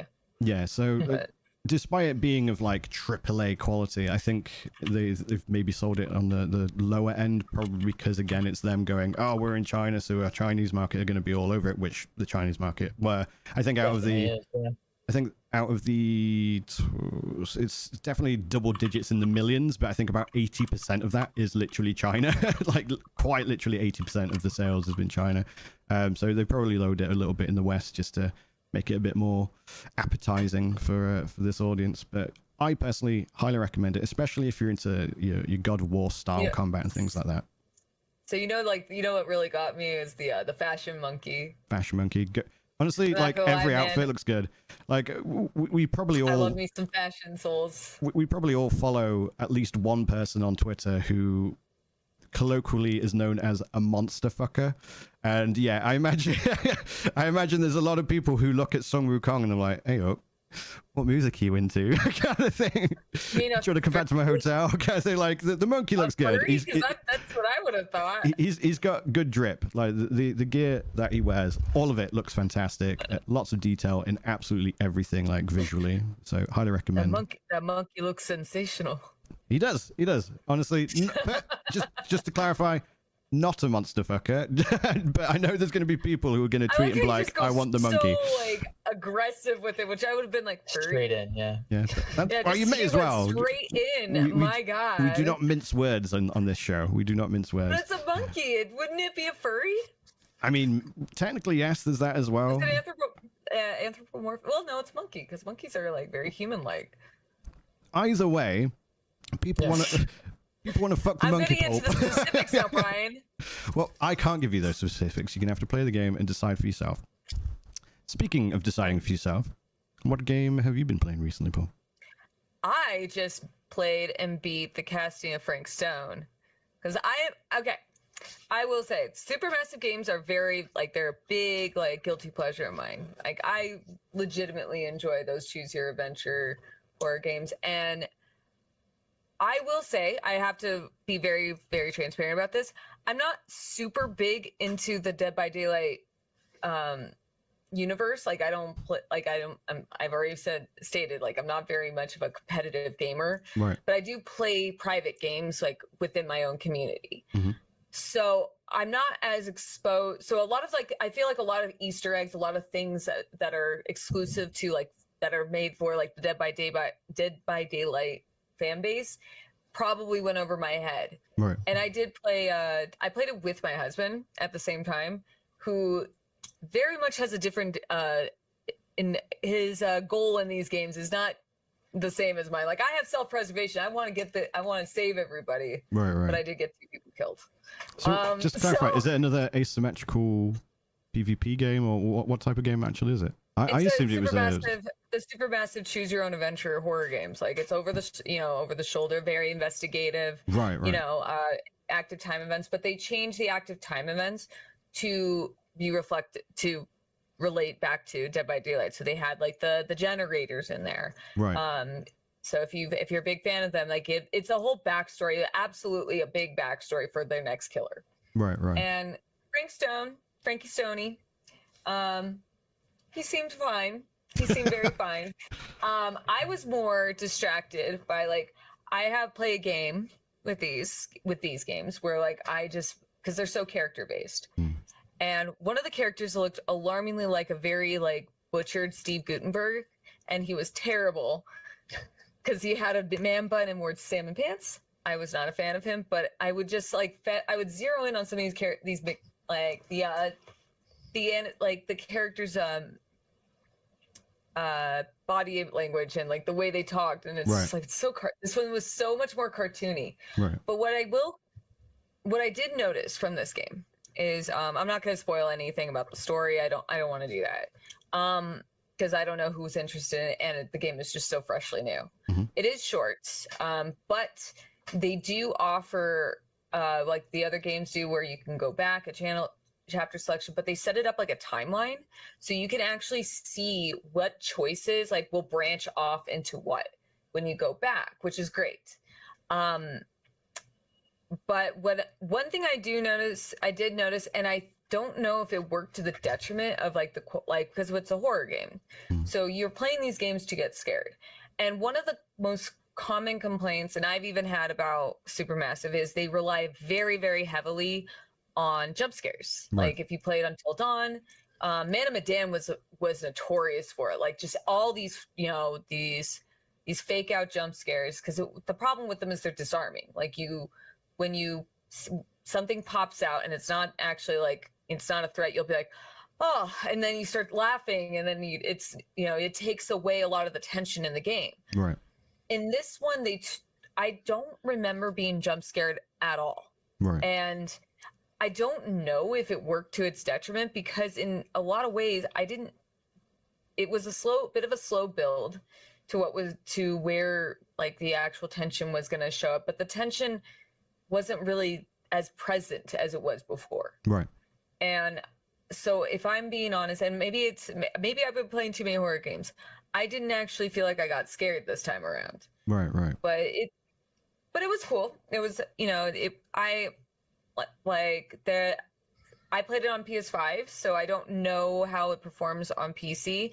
But when I played the Quarry, I had a lot of technical issues with just, they're just kind of buggy messes sometimes. So on the PS5, I have one crash, which for the PS5, it shouldn't really crash. I very rarely get crashes on that thing. Right. So that's notable. But it is a very, it's short but sweet, but there is a lot of like replayability in the sense of like, there was the mild spoiler, like there's like some sort of portal that happens halfway through the game there are time, it does flip back and forth between 1980 and current day 2024. Right. So it does like flip back and forth on the time with the time change, and a character goes into a portal and pops back into 2024. Right. And we sent her back. We're like, get the fuck out of here, go back to your own time. And I guess like there's a lot more stuff that could have happened if we kept her in current day, which I think that's fascinating. That's a great way to go back and like see what happened. Cause like I said, when I beat the game, I played it on the 2-player. So I have to go back as, single player to unlock the timeline or the like the butterfly effects. That's kind of what these games are all about. Right. So I liked it. And I think that if you're a fan of Dead by Daylight, you would really enjoy it, because there is a lot of there's a lot of Easter eggs in there. And I do feel that there's a lot of stuff that I probably wasn't really getting as excited as probably somebody who is a huge fan of those games would be as excited about. But from my just going in as like a horror lover, like it's not as scary, but it's, those games, they're just kind of fun just to see where you land. Do you think that maybe they were trying to make it feel more like an adventure game rather than a horror game, so they could use it as like a gateway drug? It still had the same kind of mechanics as like their older games. It felt like they took their older, like the core. It felt more like the Quarry, which I think gets more like criticism in comparison to Until Dawn, as like not being that spooky. And so like they had like that, like the same gameplay as the Quarry, and then smashing it together with Dead by Daylight. Right. And the parts that were tense, you had an ability to fight back in a way, using like the character carries around the Super 8, and she can use it against the monster and to deter it. Mm-hmm. And I think maybe that's probably what took away some of the tension, is because in the older games you don't really get a chance to fight back. Maybe you didn't pick the right option. You might not have a weapon on you or something. Right. And but the tension is still there of like, what is the right choice sometimes to make. So I would call it more of a tense game than an actual like horror, but your mileage might vary on that, what you find spooky and what it didn't scare me. And I'm very easy to scare, guys. I've scared myself before many times. I'll turn a corner like in real life and someone might be there and I will almost shit myself. So I'm very easy to scare. And if I'm not finding it scary, that's, again, like, but who knows? Like some people are scared by other things. So it doesn't matter. That's true. So I did beat that in about 3 nights. Like 2 hours, 2 or 3 hours in total streams. And then I'm playing Still Wakes the Deep. Right. Oh yeah. Off the back of Peachy's recommendation, I'm assuming. Well, Peachy recommended it, so I figured I'd because I just got a job, I was like, I'm gonna buy me a little happy, and I remember Peachy said really good things about that game, so I figured I'd test it out. And so far, I'm really enjoying it. Yeah, that's good. That's good. How are you doing for time, Sky? I'm good. I can keep going a bit. Oh, fantastic. In that case, what have you been playing? Yeah, I'm gonna be a pretty basic bitch about this. I've been playing a shitload of World of Warcraft. Right. I've been playing that game since it came out. Retail, I assume. 20 years ago. Well, a little bit of both. It just really depends. I jump back and forth. I'm not someone who's gonna choose a side and say, oh, it's only classic or it's only this. I played the shit out of Season of Discovery end of last year. I went to BlizzCon for my first BlizzCon. despite the fact that I live down the street from BlizzCon. It was my first. Right. But yeah, I'm enjoying the hell out of it, man. It's getting a lot of things right. This current expansion, and it's just at the start, but I'm hoping that they can keep to it, because even some of the worst expansions, I would say, that have come out in the past 20 years or so had amazing starts. So I'm really hoping that they can keep the momentum here. I'm a big Blizzard fanboy, which I'm allowed to say because NetEase has a very good relationship with Blizzard now. But at the same time, I'm just hoping that they can keep making some great content so I can justify paying that sub every month. But yeah, I've been playing a lot. And NetEase going to rebuild the statue? I have to ask. I have no idea. But I've known that like they're going to start re-releasing, World of Warcraft in China for a while now because I was working here. Yeah. And like it is no coincidence that like our studio here in Irvine is like down the street from the Blizzard campus. Right. But at the same time, I don't know if they're going to rebuild the statue. I remember when that happened however long ago. I just kind of laughed. But yeah, I don't know. World of Warcraft's treating me well. I'm really enjoying some of the new stuff that they have going on. But if I remember rightly, they've added some new mechanics to like the specializations. So like you can be a warlock, but then you also get like a secondary thing. Yeah, so I wish it was kind of like multi-classing of what you'd find in like World of Warcraft, or not World of Warcraft, what you'd find in like Dungeons and Dragons, but not really quite there. They call them hero talents, and it's basically just a way of like making your spec feel more like your spec. However, they like bleed in elements of like the sister spec of your class. Right. So as you brought up Warlock, and that's actually what I'm playing. So as a Destro Warlock, which is usually it's less emphasis on dots and more emphasis on big spells. I get to run around and get procs, and I'm just blasting people with green fireballs, and then I hero teched into it's called a Diabloist, which basically I'm just summoning giant demons to do massive damage whenever my procs hit. So I'm not only am I hitting on my big procs, but then my big giant demon comes with an axe, just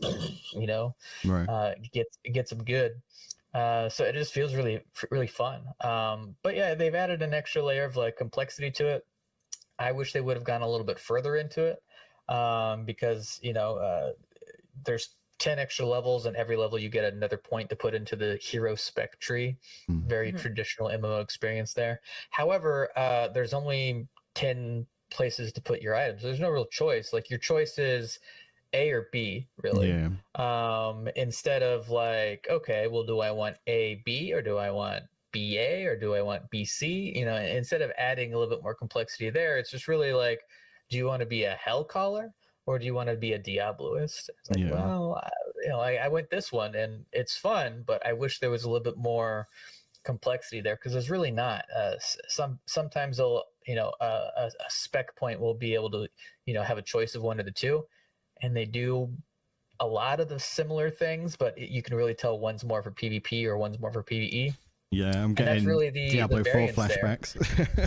Yeah, right. And that's the variance. And I wish they would have gone a little harder into it. But, I understand. Yeah, there's a lot to balance there already. And World of Warcraft is already such a complex game for someone who hasn't been playing it for 20 years that, if I get lost still, I know someone who's just starting for the first time is going to get lost too. So they can't make it too complex or too deep.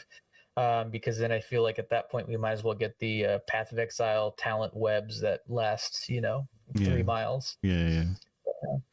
It's an interesting point, because obviously I just mentioned I'm getting Diablo 4 flashbacks. I wonder if this is just an ethos that Blizzard have adopted.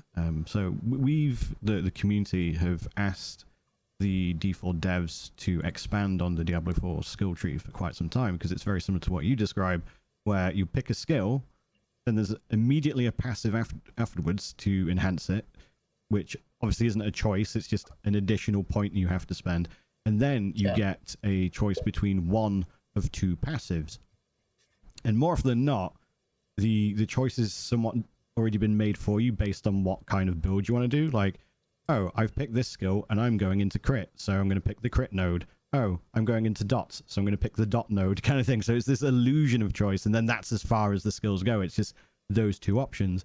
Whereas I've been playing Last Epoch, Grim Dawn, Torchlight Infinite in the current era, obviously Path of Exile. All of them have infinitely more tools to play with to like make your build a little bit more unique.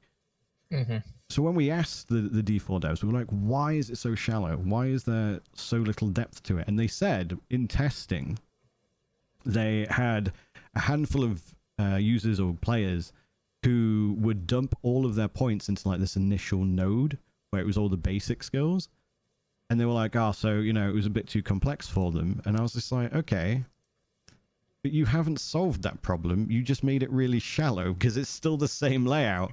And it feels like in some ways that it's a bit of a cop-out where they're going, we want to make the game for everyone. They've said that as well. Like Adam Jackson, the lead class designer, I want to say, he literally said Diablo 4 is supposed to be a game for everyone, just like how Diablo 3 was. And it's like, okay, so you're lowering the skill floor. That's fine because you want to get more sales. You want to get more people in. But it's kind of dragging the skill ceiling down with it. And I wonder if that's, again, like the same ethos that they're having with Warcraft, where they're like, well, if we lower the skill floor, more people can buy in, more people can play it, etc. But do they risk alienating the people who do seek that, much like yourself, that bit more of depth to really make a build feel unique and their own? Because like I've used this example before, where if you take 10 players from Path of Exile, and you go, you have to all use the same class, you all have to use the same skill. Bugger off for a week, come back, show me what you've built. You will get 10 distinctly different builds despite the fact they're using the same class and same skill. If you do that in Diablo 4, you got to use, like, let's say a rogue that does twisting blades. You will get 10 of the exact same builds come back because it's so obvious what you have to pick and there's so little depth to all of the systems. They've built lots of systems but over time, but they're also shallow that again, it's just kind of, well, I'm using this, so I obviously have to pick the thing that boosts that one very specific skill and doesn't really synergize with other things. So yeah, I'm just wondering, like, do you feel like it could, if they're doing this in Warcraft, do you think it could shorten how long you play the game?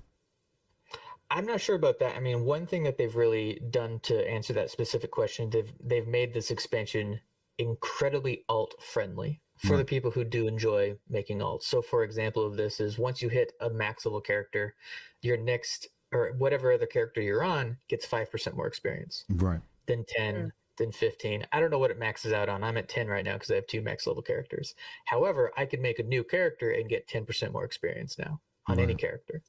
So that's fun. You know, like that shortens the amount of time to get to end game, which for retail, it's basically what the whole game is getting to end game and then doing stuff. However, when it comes to how they're making changes, they've done a pretty good job, I would say, with the majority of the classes feeling impactful in whatever their true motivation is.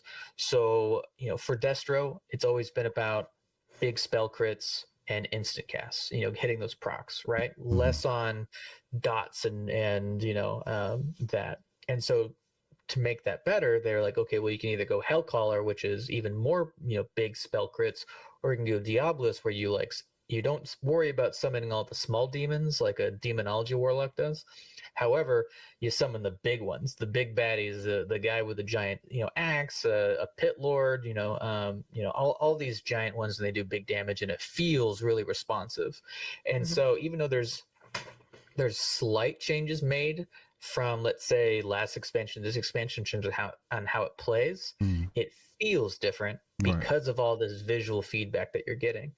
However, I would say Warlock made out decently well with how their spec handled the in between from last game to this game, but not every class fared the same way. And I'm going to use this as an example, knowing that it's changed, but when the expansion dropped a month ago almost, Hunter was in a really weird place, because if you don't know, Hunter is one of the most played classes. Like, everyone loves Hunter. I think they're only beat by like Paladin. Everybody loves Hunter. However, the Hunter class, like heroic trees and all that stuff, didn't add much to the game. Everything was passive. Like it was just like, if you do this, you have a chance of doing this.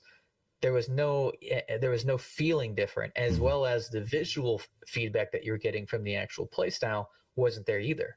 So you were just in this feeling like you were still doing decent numbers. So if you've always enjoyed playing a hunter, you're still going to enjoy it.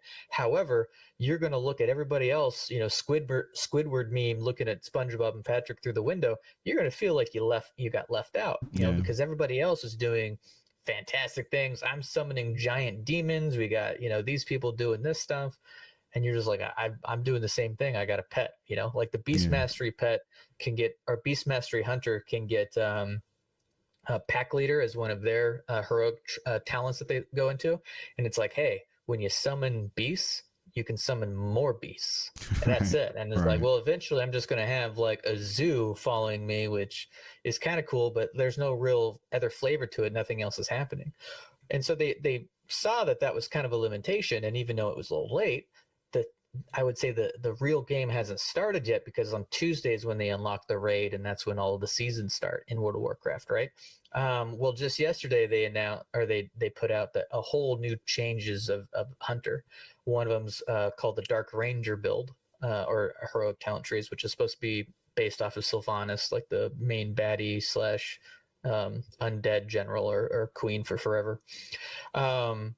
And they just did a whole bunch of visual updates for that. And so not only does it play differently, it feels differently, and they finally locked it in. So you could tell that they've been working on this for a while, it just wasn't ready for launch. However, it was ready for season launch, which is okay. Obviously it would have been better if it was there for the actual launch of the game. But people were pleasantly surprised about this yesterday. So I think it's okay if they aren't, necessarily creating this huge web of depth. But I feel like the general class feeling has to be there for every class.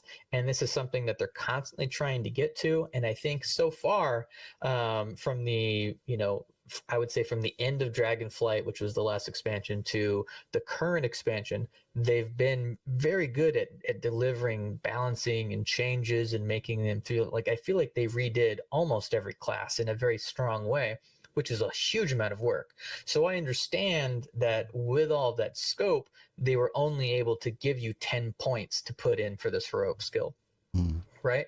Because it wasn't very long ago where the experience of playing World of Warcraft is they took the classic talent trees away and they gave you 4 lines and you got to pick one of each line. And that was like incredibly dull. I was like, I feel like I'm doing nothing different. Like everyone's the same. Your real only choice is, do I, what spec do I go to of each class? And that was your choice. Now there's a lot more. I would say in the current iterations of talents, even there's usually 2 trees coming down from the same point. So you can't really pick both. And if you do, you can't go as deep. So you're not picking like the really powerful ultimate skills at the bottom. But they do normally have at least 1 or 2 play styles coming through. I would say that's not necessarily usual of every class, but certainly specifically, and I can use, like, let's say Ellie Shaman or Elemental Shaman as an example. There's a lightning build and a lava build. Right. I would, and lightning build is really good for PvE because there's a lot of like AoE there. However, the lava build's still good for PvP, but more single target, and you're really able to just, put in some giant lava balls and throwing them at the boss, and you're still seeing the big numbers pop up. However, that does give me a player a choice. Is like, do I want to do a little bit of both? Do I want to go more this, more that? And just the fact that it's like free to respec and you can just kind of like press a button and, and the only thing stopping me from playing both builds is my own energy and time. Right. I think that's pretty cool.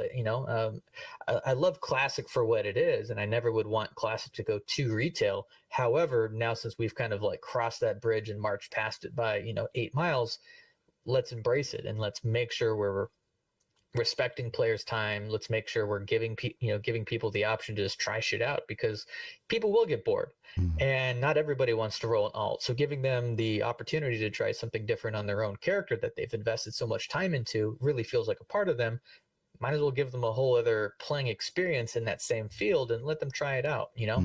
It's also less scope on yourself that you're adding when you're only doing, let's say, 2 choices in one spec tree rather than bringing out a whole new class, which they did last expansion, or Right. even a few expansions before that. You know, like that just makes the game more bloated. And World of Warcraft has had problems with how some of their classes have been bloated. And so, for example, of that was the mage had the arcane specialization, which was too confusing for me to even attempt, Right. because even to get the right opener, you're pressing 18 buttons, and you have to, you know, hit these at certain times, and if this buff isn't there, you have to do a couple more casts, and then you can do people were running like whole on spreadsheets to track how this spec should have been played. Right. Right. And that's too much, I think. And obviously, if someone can own it and do fantastic, it should be rewarding. However, that, you know, you're limiting how many people are actually going to do it, because it's just so confusing and so hard to get into.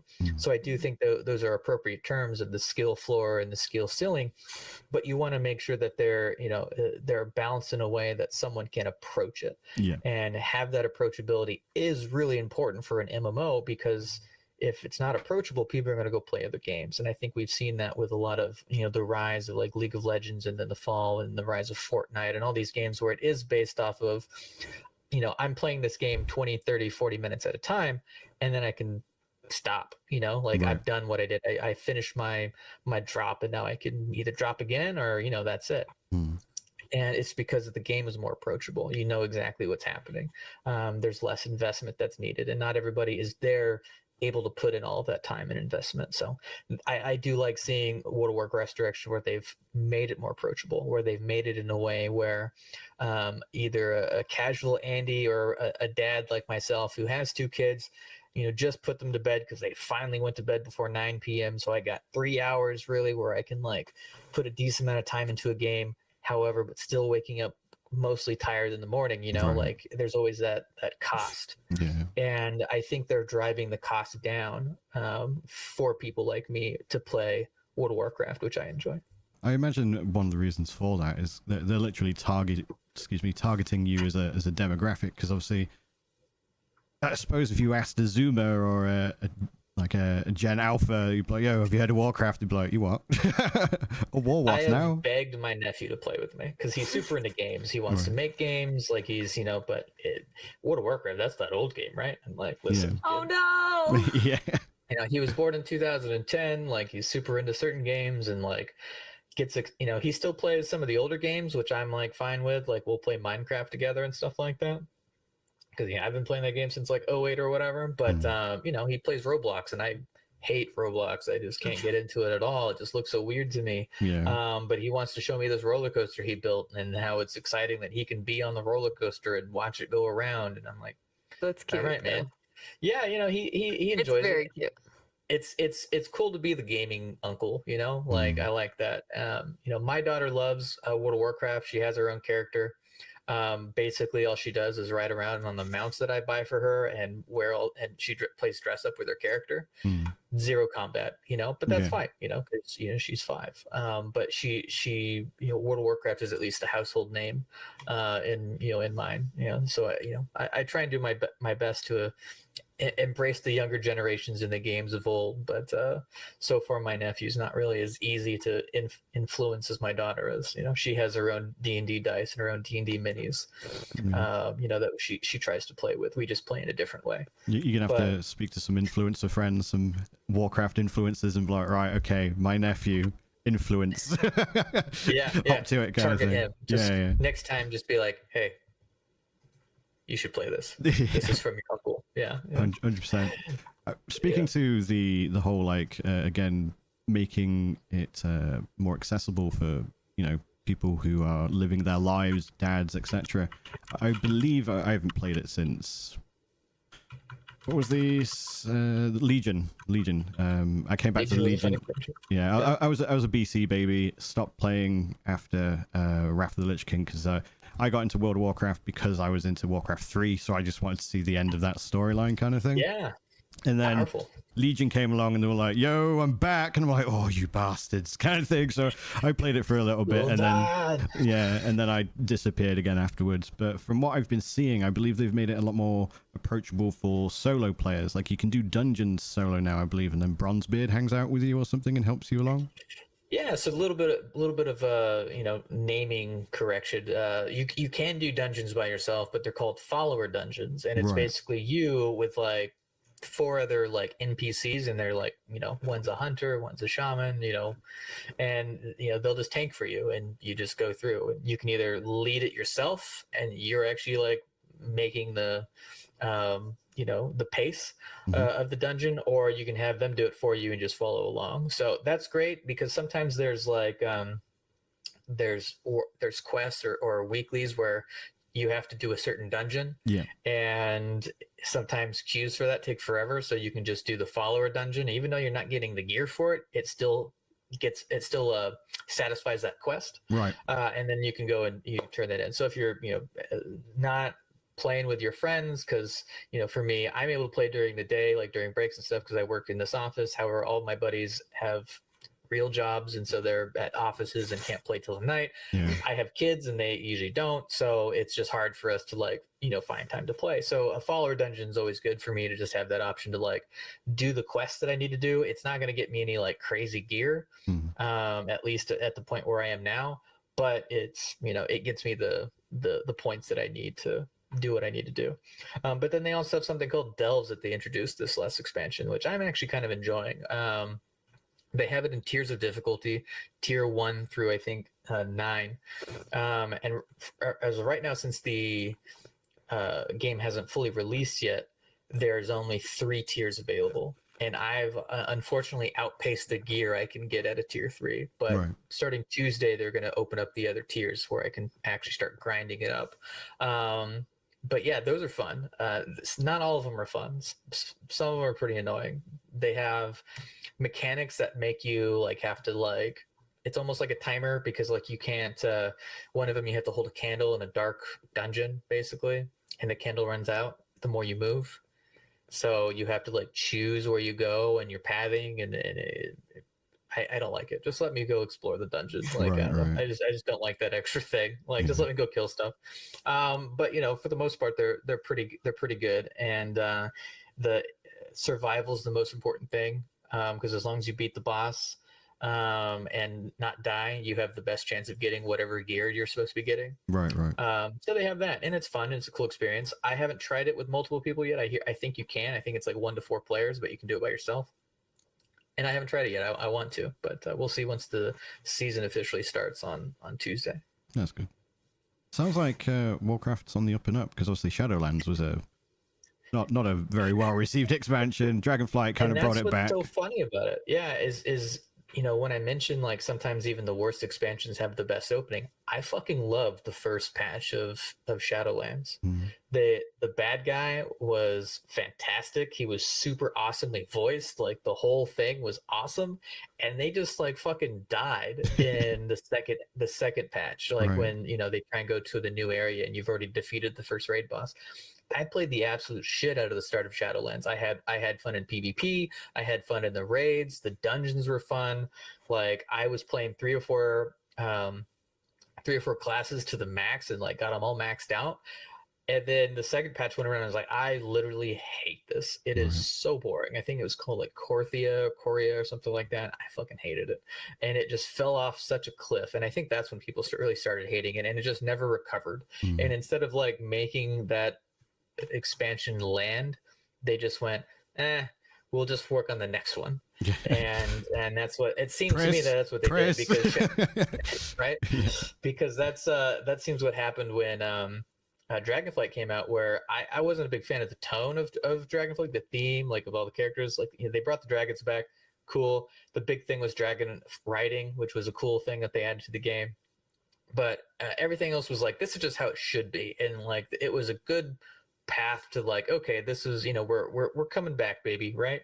But it wasn't until War Within and this expansion so far that I'm feeling like, okay, I feel like this is more of a coherent like story. It seems like we were in the trial phase of just trying things out, where Dragonflight was a BRB expansion, like, oh hey, this will get you there, I swear. But you see the good things we're working on here, here's what's coming up. And that's when they brought out Metzen at BlizzCon, and I got to watch that live, and that was pretty cool.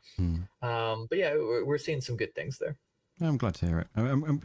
I will always have a fondness for WoW in my heart. I had a very good time during Burning Crusade and Wrath of the Lich King, and likewise Legion. Same. But even now, when it's War Within, and I'm like, ooh, that speaks to me because of Ulduar and all the stuff again from like Wrath of the Lich King. But I'm like, not this time, Blizzard, not this time. Plus, obviously, I'm focusing on action RPG content nowadays. But I'm glad for those who have stuck with it. It's coming back into a good place, and it's good to hear that news. Pulp, how are you doing for time, by the way? Pulp, yeah. No, it's okay. I probably should go soon, but like we could follow up with the last. 'Cause I know there's a bit of filler, right? Yeah. So there was the Concord.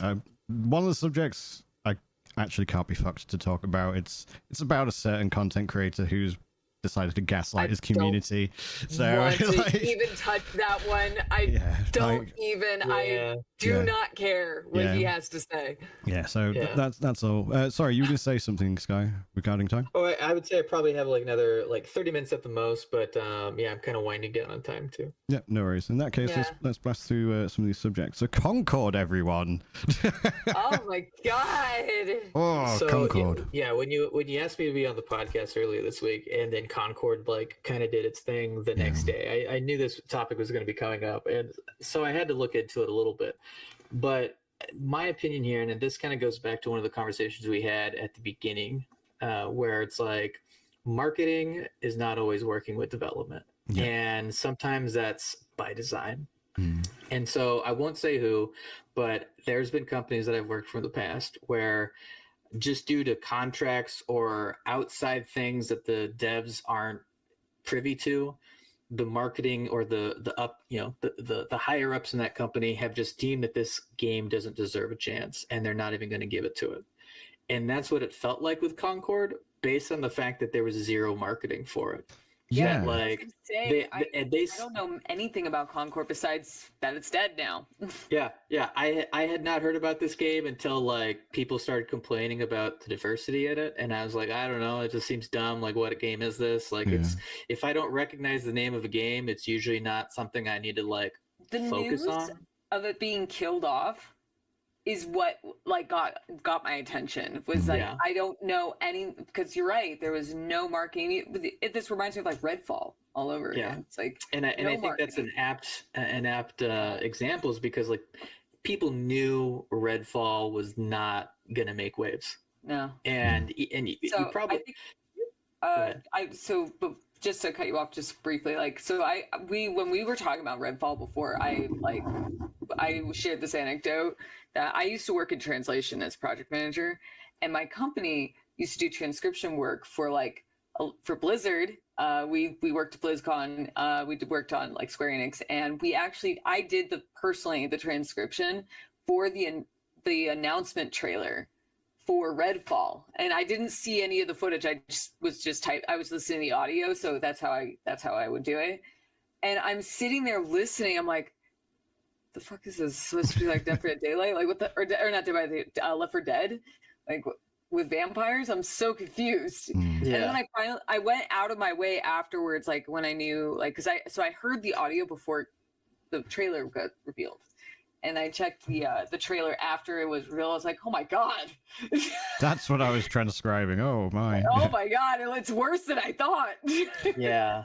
I don't know. I think that we can talk about what happened with the game, and that there was different direction changes, because that happens all the time.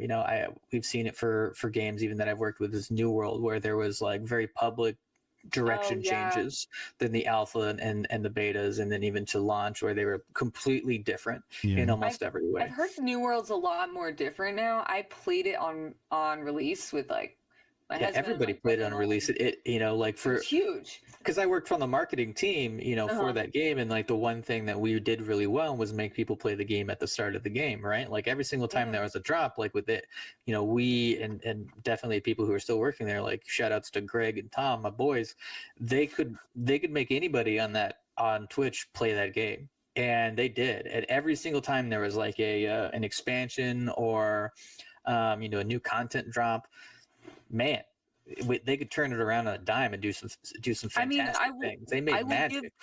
I will give the one about New World. I don't know how it is now. I can't speak on it now, but like the marketing department did do a good job at selling it because it sounded really great until I played it.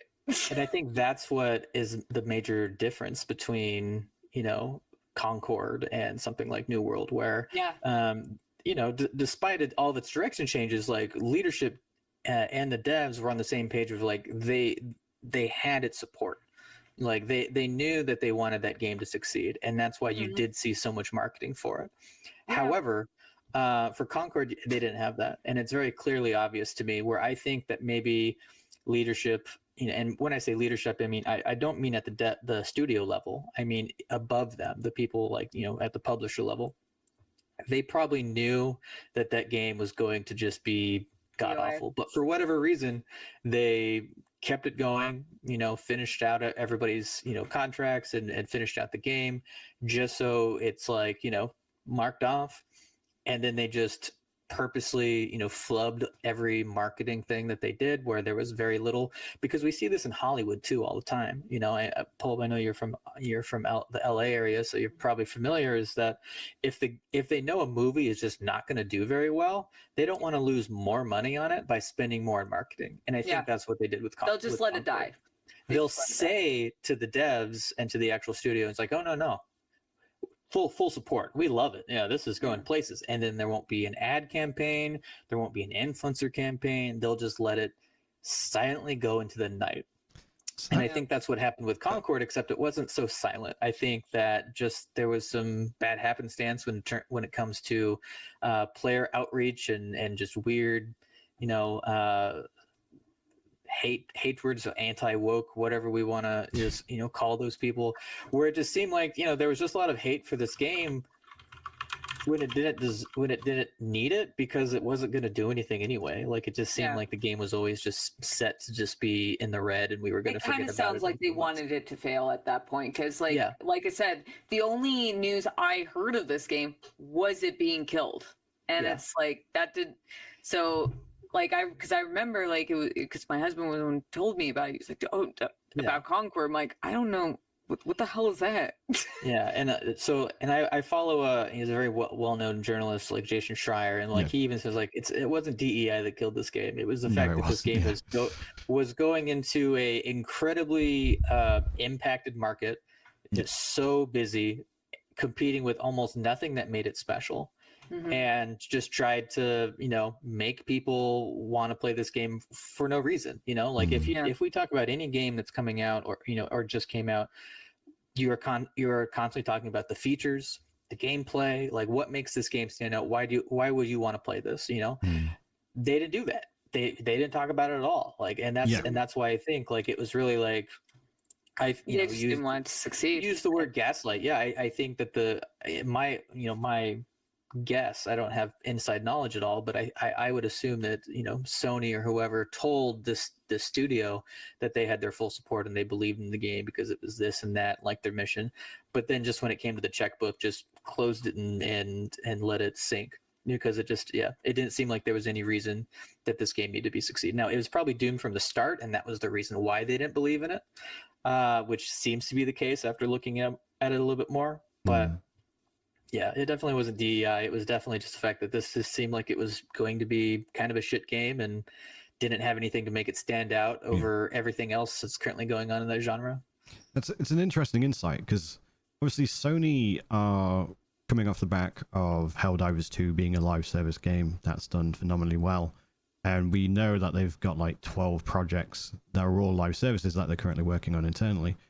But it's very striking to me that they didn't do a lot of marketing for it, because as someone in the chat mentioned, I'm going to say allegedly, because I know what the source is. The source was one of the devs. They allegedly worked on the game for 8 years. I don't think that was all production. I imagine it was probably only 4 or 5 years, because if you took 8 years to make a hero shooter, something's wrong. Like, let's be clear. So I reckon it was probably only about 4 or so years production, and probably like concept and stuff included in the. And being a little bit the more familiar with the dev cycle than I was a few years ago, I would say that if there was 8 years on it, it wasn't all under Sony. It could have been just a dev with a dream, right? But with that, I think there's also a good chance that it probably maybe not have started out as a hero shooter. Maybe it was going to start off as a story or some sort of like other game. However, when they saw maybe 1 or 2 cool characters, example being like Winston and Tracer from Overwatch, were like, okay, I could see where this is kind of going. Then they said, like, hey, why don't we just do this and then pivot and then not have any meat to it, and that could very well be true, because it just doesn't really seem like there was anything really special that made you want to play this game. With it being like an Overwatch clone, a lot of people are theorizing, because the development, if we go by the 8-year timeline, is after Overwatch launched. So Overwatch launches, and then suddenly this like hero shooter goes into development. One thing that I think is very bizarre is, as you mentioned, there was very little marketing. There was the trailer, the clearly very expensive cinematic trailer that they did at Summer Game Fest, and then little to anything else thereafter. You would think for a game they spent hundreds of millions of dollars on, they would have put at least something into it. And I wonder if it was because of the lukewarm reception that it received at SGF. Because people were like, oh yeah, the cinematic looks dope, and then they were like, it's a hero shooter, and it just swan dived immediately. So I wonder if that's when the marketing team that had that kind of reaction in the crowd. I remember because I was there at the YouTube theater or whatever it was, and there was one of them was I think it's the Batman game, Batman Arkham Asylum VR, and as soon as it was like it's VR, like the whole crowd was literally like, apparently it's really good as well for a VR fine. game. Yeah. Like not, I'm just talking about the reaction. Everyone was not excited about a VR game. Everyone was like, and it is what it is. But when it comes to Concord, I think it really just comes down to whatever the decision maker at the time was, because I've seen so many projects where it's like, yeah, this game is just going to be absolute balls. Like no one's going to play it. However, we still have some contractual things, or maybe like we've already started on the trailer, and it would cost more to cancel than it would just to finish it. And if we're already paying for it, might as well just give it a little bit of a shot. It's almost like, what's the difficulty chance roll, for D&D talk to make this succeed, right? How much money do we have to invest to just give it a shot? We've already put in this much and we can't get that back. So let's just not pay more, and if it wins, and we come out on top. If it doesn't, then we've hedged our bets, and we aren't going to lose as much as we would have if we would have put together another $250 million marketing campaign, right? So I fully understand just the idea of like, it's just not going to do as well as we think it's going to do, so let's just not pay for it anymore and old yeller it. And I think that's what they did. Sounds like it. Yeah. I think it's worth having the conversation of what we actually think went wrong, because as you mentioned, it wasn't DEI. Anyone who genuinely thinks that is a fucking clown, right? How can you be like, oh yeah, it's because of the representation, when Overwatch and Apex Legends in the same genre are the top 2 games, Valorant as well, that's adjacent, the top 3 games in that genre are the wokest, I say for audio listeners with inverted commas, games in that genre. Like Overwatch literally makes trailers and like comics and stuff of like, Tracer's a lesbian, here you go, this person's from this background, here you go, and they're like, oh, it's DEI. No, you're a stupid twat. It's not DEI. A lot of things that I think were the problem though. $40 price tag in a free-to-play dominated market. The characters, you could tell they were trying to go for like the Overwatch route of trying to make interesting characters, but they clearly didn't really do very well with it, from what I've seen at least. They tried to do something similar to Overwatch again, where Overwatch did those trailers when they did like the Bastion trailer, which was very like heartwarming, things like that, back in Overwatch 1's days. And clearly they were trying to do that, and that was one of the things they did market. They were like, yeah, if you pay this $40 price tag, you'll get a weekly cinematic. And people are like, what? I don't care about no cinematic kind of thing. I want features, I want gameplay. The one thing that made the game unique, they didn't talk about. Do either of you know what the like unique mechanic was? So I have no idea. there was a game mode where you basically pre-picked a roster of the characters you wanted to play, and they would have like a passive ability that would persist after you played them. So, for example, there was one person who had a passive that gave you faster reload. So if you played them like earlier in the round and then they died, you'd go to the next character in your roster who would keep that passive from the previous character. So you'd like pre-build a roster, essentially. They didn't talk about it. They didn't even explain it in the game very well. So people were like setting up this roster and had no idea that they were getting these special passives and buffs every time they died and moved on to the next character and stuff like that. So it's like, again, like there was so many things they did wrong. So many things. But DEI was definitely not one of them. Like, at all. Out of all the DEI arguments I've heard of, there's only one that I think has any semblance of merit, which I don't even want to give it that, was that they tried to be Overwatch. Yeah. That, that with the diverse character backgrounds, and I think they're more, I like describing them more as rich backgrounds rather than diverse. Yeah. But with the rich backgrounds that come into something like Overwatch, which was not a necessity of its strength, however, was able to capitalize on its already incoming success, was adding background for these characters that you're playing. Yeah. But they were already different enough and cool enough and had enough pizzazz to get you want to play them. Yeah. 100%. I didn't need to know that Bastion was like a robot that like woke up and like had this little bird on it, like if you remember that cinematic. Yeah. But that was just cool. That was just cool cinematic flavor, Yeah. That they were able to have because they had the full force backing of Blizzard Activision, that they, were already one of the, if not the most played game on Twitch, and just, had 1 billion players. Like, they were able to do that because of the success of that game. It wasn't a selling point. Exactly. Yeah. Exactly. And so like how we've seen Overwatch like grow since then and, kind of fall off in ways to Overwatch 2. The one thing that they've never dropped was that their characters are so unique in a lot of ways, and that's great. However, like as a hero shooter, in terms of like the bare minimums that you have to achieve, you don't sacrifice those to have, these types of characters having extensive backgrounds and stuff like that. So I don't know too much about what they did or didn't do in the dev cycle for that instance. But if someone wanted to come to me with that argument saying that they spent too much time trying to make their characters have a rich background instead of the other things, I can see that argument. Yeah. But just to label it as DEI or diversity, and I don't entertain those arguments. I think they're really dumb. Yeah, they're people I block immediately without interacting with. I'm like, nope, you're too stupid to be on my timeline. Just immediately delete them.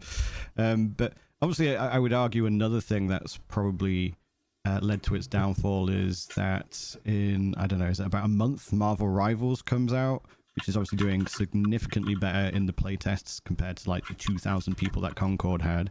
And then, of course, Deadlock came in like the Kool-Aid man through the wall and was like, yo, what up? Valve, with their very weird marketing strategy, was just like, yeah, don't talk about the game. Oh, everyone's playing the game and knows about it already. Okay, here's the store page. And that's like, what, 90,000 concurrent players at its peak so far? Yeah. Obviously, that's gone very, very poorly timed for Concord, and pretty much just got it swept under the rug, other than the people... Like, I hate to say this, but like, the news about Concord failing has been interesting. There are obviously people who love to see things fail. I'm not one of those people. I want pretty much any game to succeed because it means more games. But just means that we wasted the time of the developers. Yeah, that's exactly. It's a shame for them because they're the ones who their valuable time and effort was wasted on this. Yeah, I wouldn't say I want the game to lose. However, I want the game I want people to actually learn from it, from the mistakes being made, because 100%. that didn't seem to happen. And maybe the decisions were made before, lessons could be learned. However, we keep coming into the same thing. I mean, this is reminding me of Anthem, right? Oh my God, that's exactly what it reminded me of. My first thought, and that's like 5-6 years ago, wasn't it? Like, God, time is so weird now since Anthem. Like, I bought what was it? Like the deluxe edition where like got the demo, and I never played it once because when the demo came out, when they released that, I couldn't get in. It was just so buggy, I couldn't get into the game. Yeah. And then I remember there was all those rumors that were going around about PS4s being bricked by the game that I was like, I immediately was like, nope, I'm not even going to try to risk. I'm not risking it. That's an investment. That's a $400 piece of equipment, right? And exactly. That's for a lot of people. I never played it once, and it's been one of like my kind of like that touchy subject. It's like, yeah, fucking Anthem. No, but it's such a weird thing because like they didn't learn from it, you know. But however, when you mentioned that, you know, it's bad timing for Conquer to come out between Deadlock, Marvel Rivals, Overwatch 2 still kicking. That could have been by design. You know, it's very common, especially in Hollywood, for if there's going to be a movie that the studios don't feel like it's going to be a major hit, they'll bury it and just like, you know, because it's cheaper. You know, like, you know, they just don't have to worry about it. Just make it go as quiet as possible because the backlash or the negative press could be more devastating than putting this movie on having an actual chance of putting, you know, they could have held it until, you know, October when some of these games have already had some of their own time to shine and come back and have a lot more success, right? It would certainly explain why they've closed it, because then that means they have to give less refunds rather than trying to push it and see how far it could go. And I think that's the case. You know, I think it's definitely possible for them to just want to bury it as fast as possible, scuttle the ship, and it seems like every decision that they've made leans to that. You know, obviously I don't have any insider information here, but that's what my gut tells me, is that they wanted this after a certain point. They wanted this game to fail. They just, you know, put it out there at the off chance that it might succeed, hedged their bet so they didn't lose more money on it, and put it out in between, you know, giant games. And they probably are shooting themselves a little bit because the game's demise is making a little bit more of a headway than they wanted. You know, they thought this game was just going to go silently in the night like almost every other weird game flop that we see. You know, Redfall is the exception to the rule. It's not the rule, right? Where most of the time if there's a bad game, we just kind of like, oh, that game's bad. And then we never talk about it again, you know? But maybe it's going to be an Anthem where we do look at it and we say, like, well, that was shitty. Let's talk about how shitty that was for the next 5 years. Yeah. I do wonder if they're going to make it free to play in an attempt like Anthem 2.0. I heard that, yeah. So it will be interesting to see what they try and do with it. What we'll do... It's definitely possible, especially if there's any kind of like actual player base that wants to try it. I mean, I wouldn't be surprised if they try and spin this bad press as a positive and just say, hey, Concord, we're going to just try it free to play weekend. You know, everybody jumps in the game, put a little bit of marketing into it, maybe not that much, you know, there's the secret level thing as well. Just to see. Because there's there's the I don't know if you know this, Pulp. You know the secret level announcement where they're doing like an anthology of short stories in like cinematics based on games, kind of like Love, Death and Robots. Yeah. Concord's one of the episodes. Oh. Yeah. Well, so listen. Let's contact the people who are making Secret Level, and let's just change it to a Once Human episode. We'll do that. Yeah. There you go. Yeah, you can wrangle that in somehow. I'm sure. Yeah. So if you're out there listening, contact me. What we'll do is we'll quickly just blast through the last two topics, and then we'll do shout outs. So Tango Gameworks has been raised from the dead. I'm very happy about that. Obviously they've been acquired by is it Crafton, who owns PUBG nowadays? I believe that's the publisher / developer. They've taken on Tango Gameworks. Apparently they've already brought back 50% of the original dev team as well. I think the other folks had already found other jobs. And they also acquired the IP for Hi-Fi Rush as well. They didn't get Evil Within or... what was the other game they developed? There was another one. No, it did Ghostwire Tokyo. So they didn't get those. Microsoft have retained those, but they have got Hi-Fi Rush. So it's fantastic to see that Tango Gameworks are back in the industry. And then there was the Minecraft movie trailer. Originally, I was kind of like stoked. Like I saw some of like the backstage stuff, like they had the trees, and I was like, oh, they're going all in with like how it's supposed to look in the game. That's going to be kind of cool. And then obviously the trailer happened, and everything's been kind of Sonic before Sonic became good. I'm totally on board. I don't know. It's so funny watching everyone else be upset about this movie. Like I've said this before, like I'm not gonna be mad if something wasn't made for me. Yeah. And I've been playing Minecraft for a long time. Obviously, I don't play it all the time. I've never watched a Minecraft YouTuber, so I'm just like not into the culture. However, in terms of just a game, I get it, and like it's such a thing where my kids like it and my kids play it on their tablet. My nephew still plays it and he's been playing it his whole life. Like this is a game, or this is a movie that I can take my kids and my nephew who are different generations, and we can all have fun. Yeah. We can all get popcorn, we can all get a Slurpee, and we can just have a blast watching this movie. Jack Black's in it, and he's a big enough star where my daughter knows that he's the voice of Bowser. Right. The Mario movie was the first movie that she ever went to in the theaters. Oh, and okay. Made me feel old. That's so cute. Cool. I love it. She loves it, and like every single time she's like, "That's Bowser, right?" And I'm like, "Yeah, that's Bowser." Like she's in it. So I love the fact that it's going to be stupid. I love the fact that it's going to be like ridiculous, because honestly, like as a dad trying to take his kids to see more movies, a lot of those movies out there for them suck. I feel like also the concept of Minecraft is so like there's so like it's so thin in regards to story that it lends it to do anything. Could have done anything, yeah. And the fact that like we have Steve, I don't remember what the girl's character is. I think the demographic that you're aiming it towards, like they're watching creators who are making it goofy themselves.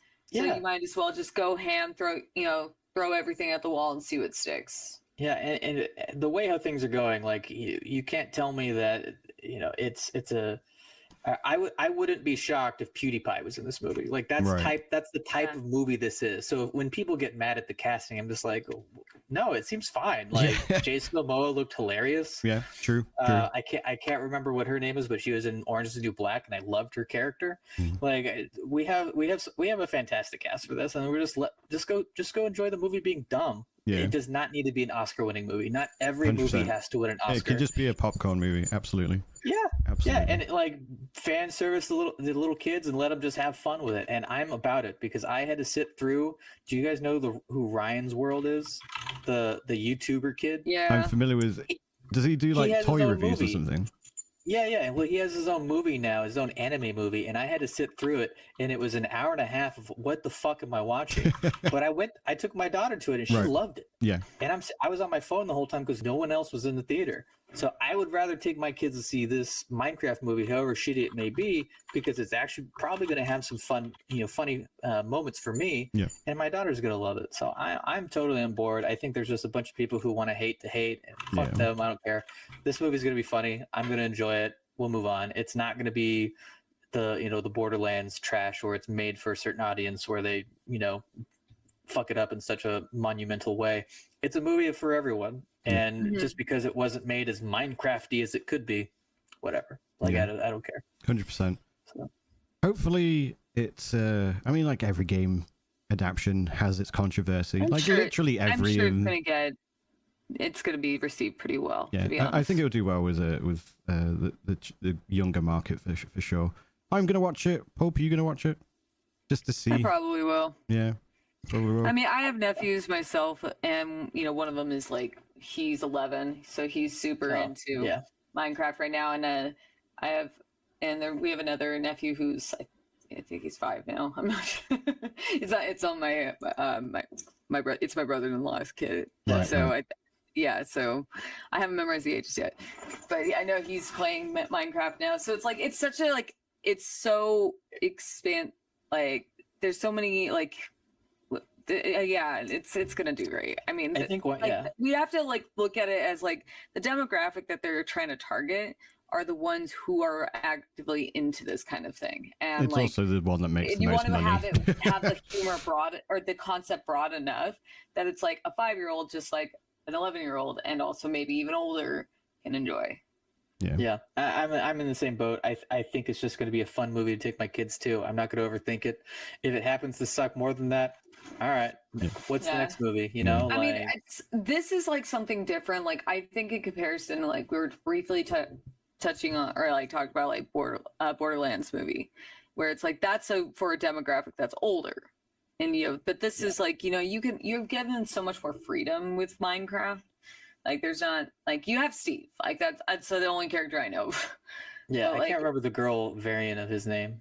I don't know. I don't play Minecraft. I used to work with kids with autism. Like I used to work one-on-one with them, and I had a case that loved Minecraft, and I actually had to remove it from our agenda when I was around because if the music would put me to sleep.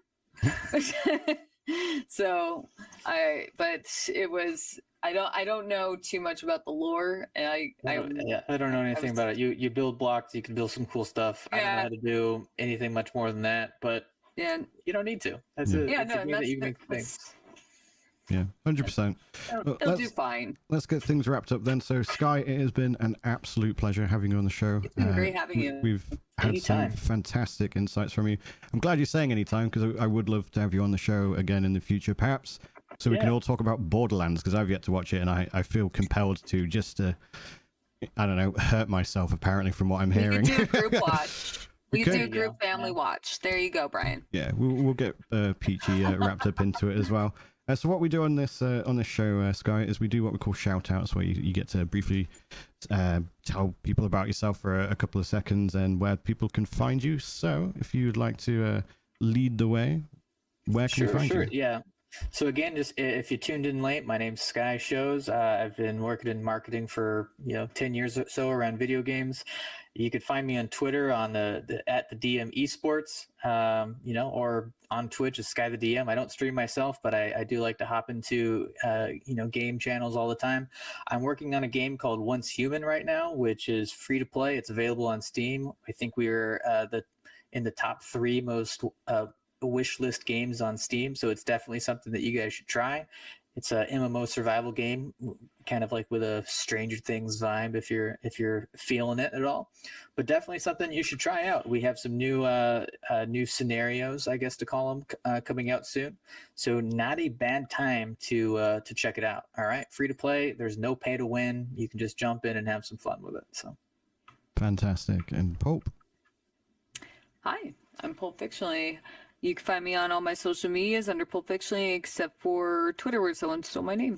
Former Instagram, I'll turn variety streamer. I don't really have much going on right now because I just moved, and I talked about that on my stream. So I'm just getting back in the stream, and I'm gonna have to finagle my schedule in a bit because I'm starting a new job on Monday. So that's exciting. Congrats! Thank you. So yeah, I don't have really much going on. I'll be on tomorrow. Probably gonna be playing more of Still Wakes the Deep. That's the game. Still Wakes the Deep. Yeah, that's all I got going on. Bryan. Thank you, Pope. Hello, and thank you everyone for watching and or listening. If you are listening via Spotify, iTunes, whatever the other billions of platforms we upload to. Thank you, as always, to my co-host, and thank you again to Sky. You can find me on everything ever. I'm even on Blue Sky now. I made a Blue Sky account, despite the fact that I don't think it's going to go very well. Well, you should follow me then, Pulp. And you can follow me at brianthepirate.bluesky.socials or whatever the bloody handle is. But yes, you can find me everywhere as Bryan the Pirate, Bryan with a Y, of course. I will likely be streaming tomorrow, and I will be streaming a little bit of the Diablo 4 PTR, but I'm also thinking of diving into the Final Fantasy 16 demo prior to its release, just to, get a taste of it, because I've been waiting for that game for some time. The Windows. Yes, it's going to be on PC, and I'm very much looking forward to it. And then, of course, there's Ragnarok coming out on PC thereafter. But otherwise, I'll be on during the week doing the usual, probably Path of Exile, a bit of Sun Wukonging, and some more. Maybe some more Diablo 4. I'm kind of bouncing off it. Game, Brian. Sorry, say again? Buy me the monkey game, Brian. Buy you the monkey game. I will see what I can do. But that's going to be it from all of us. Do follow us on Twitter at FullyRenderedTV. There's, of course, our Patreon, which is patreon.com/FullyRendered. And, of course, like, subscribe, follow on Spotify, all that shenanigans. But that's going to be it from us. Thank you all again for watching. Farewell. We'll remember you. Bye.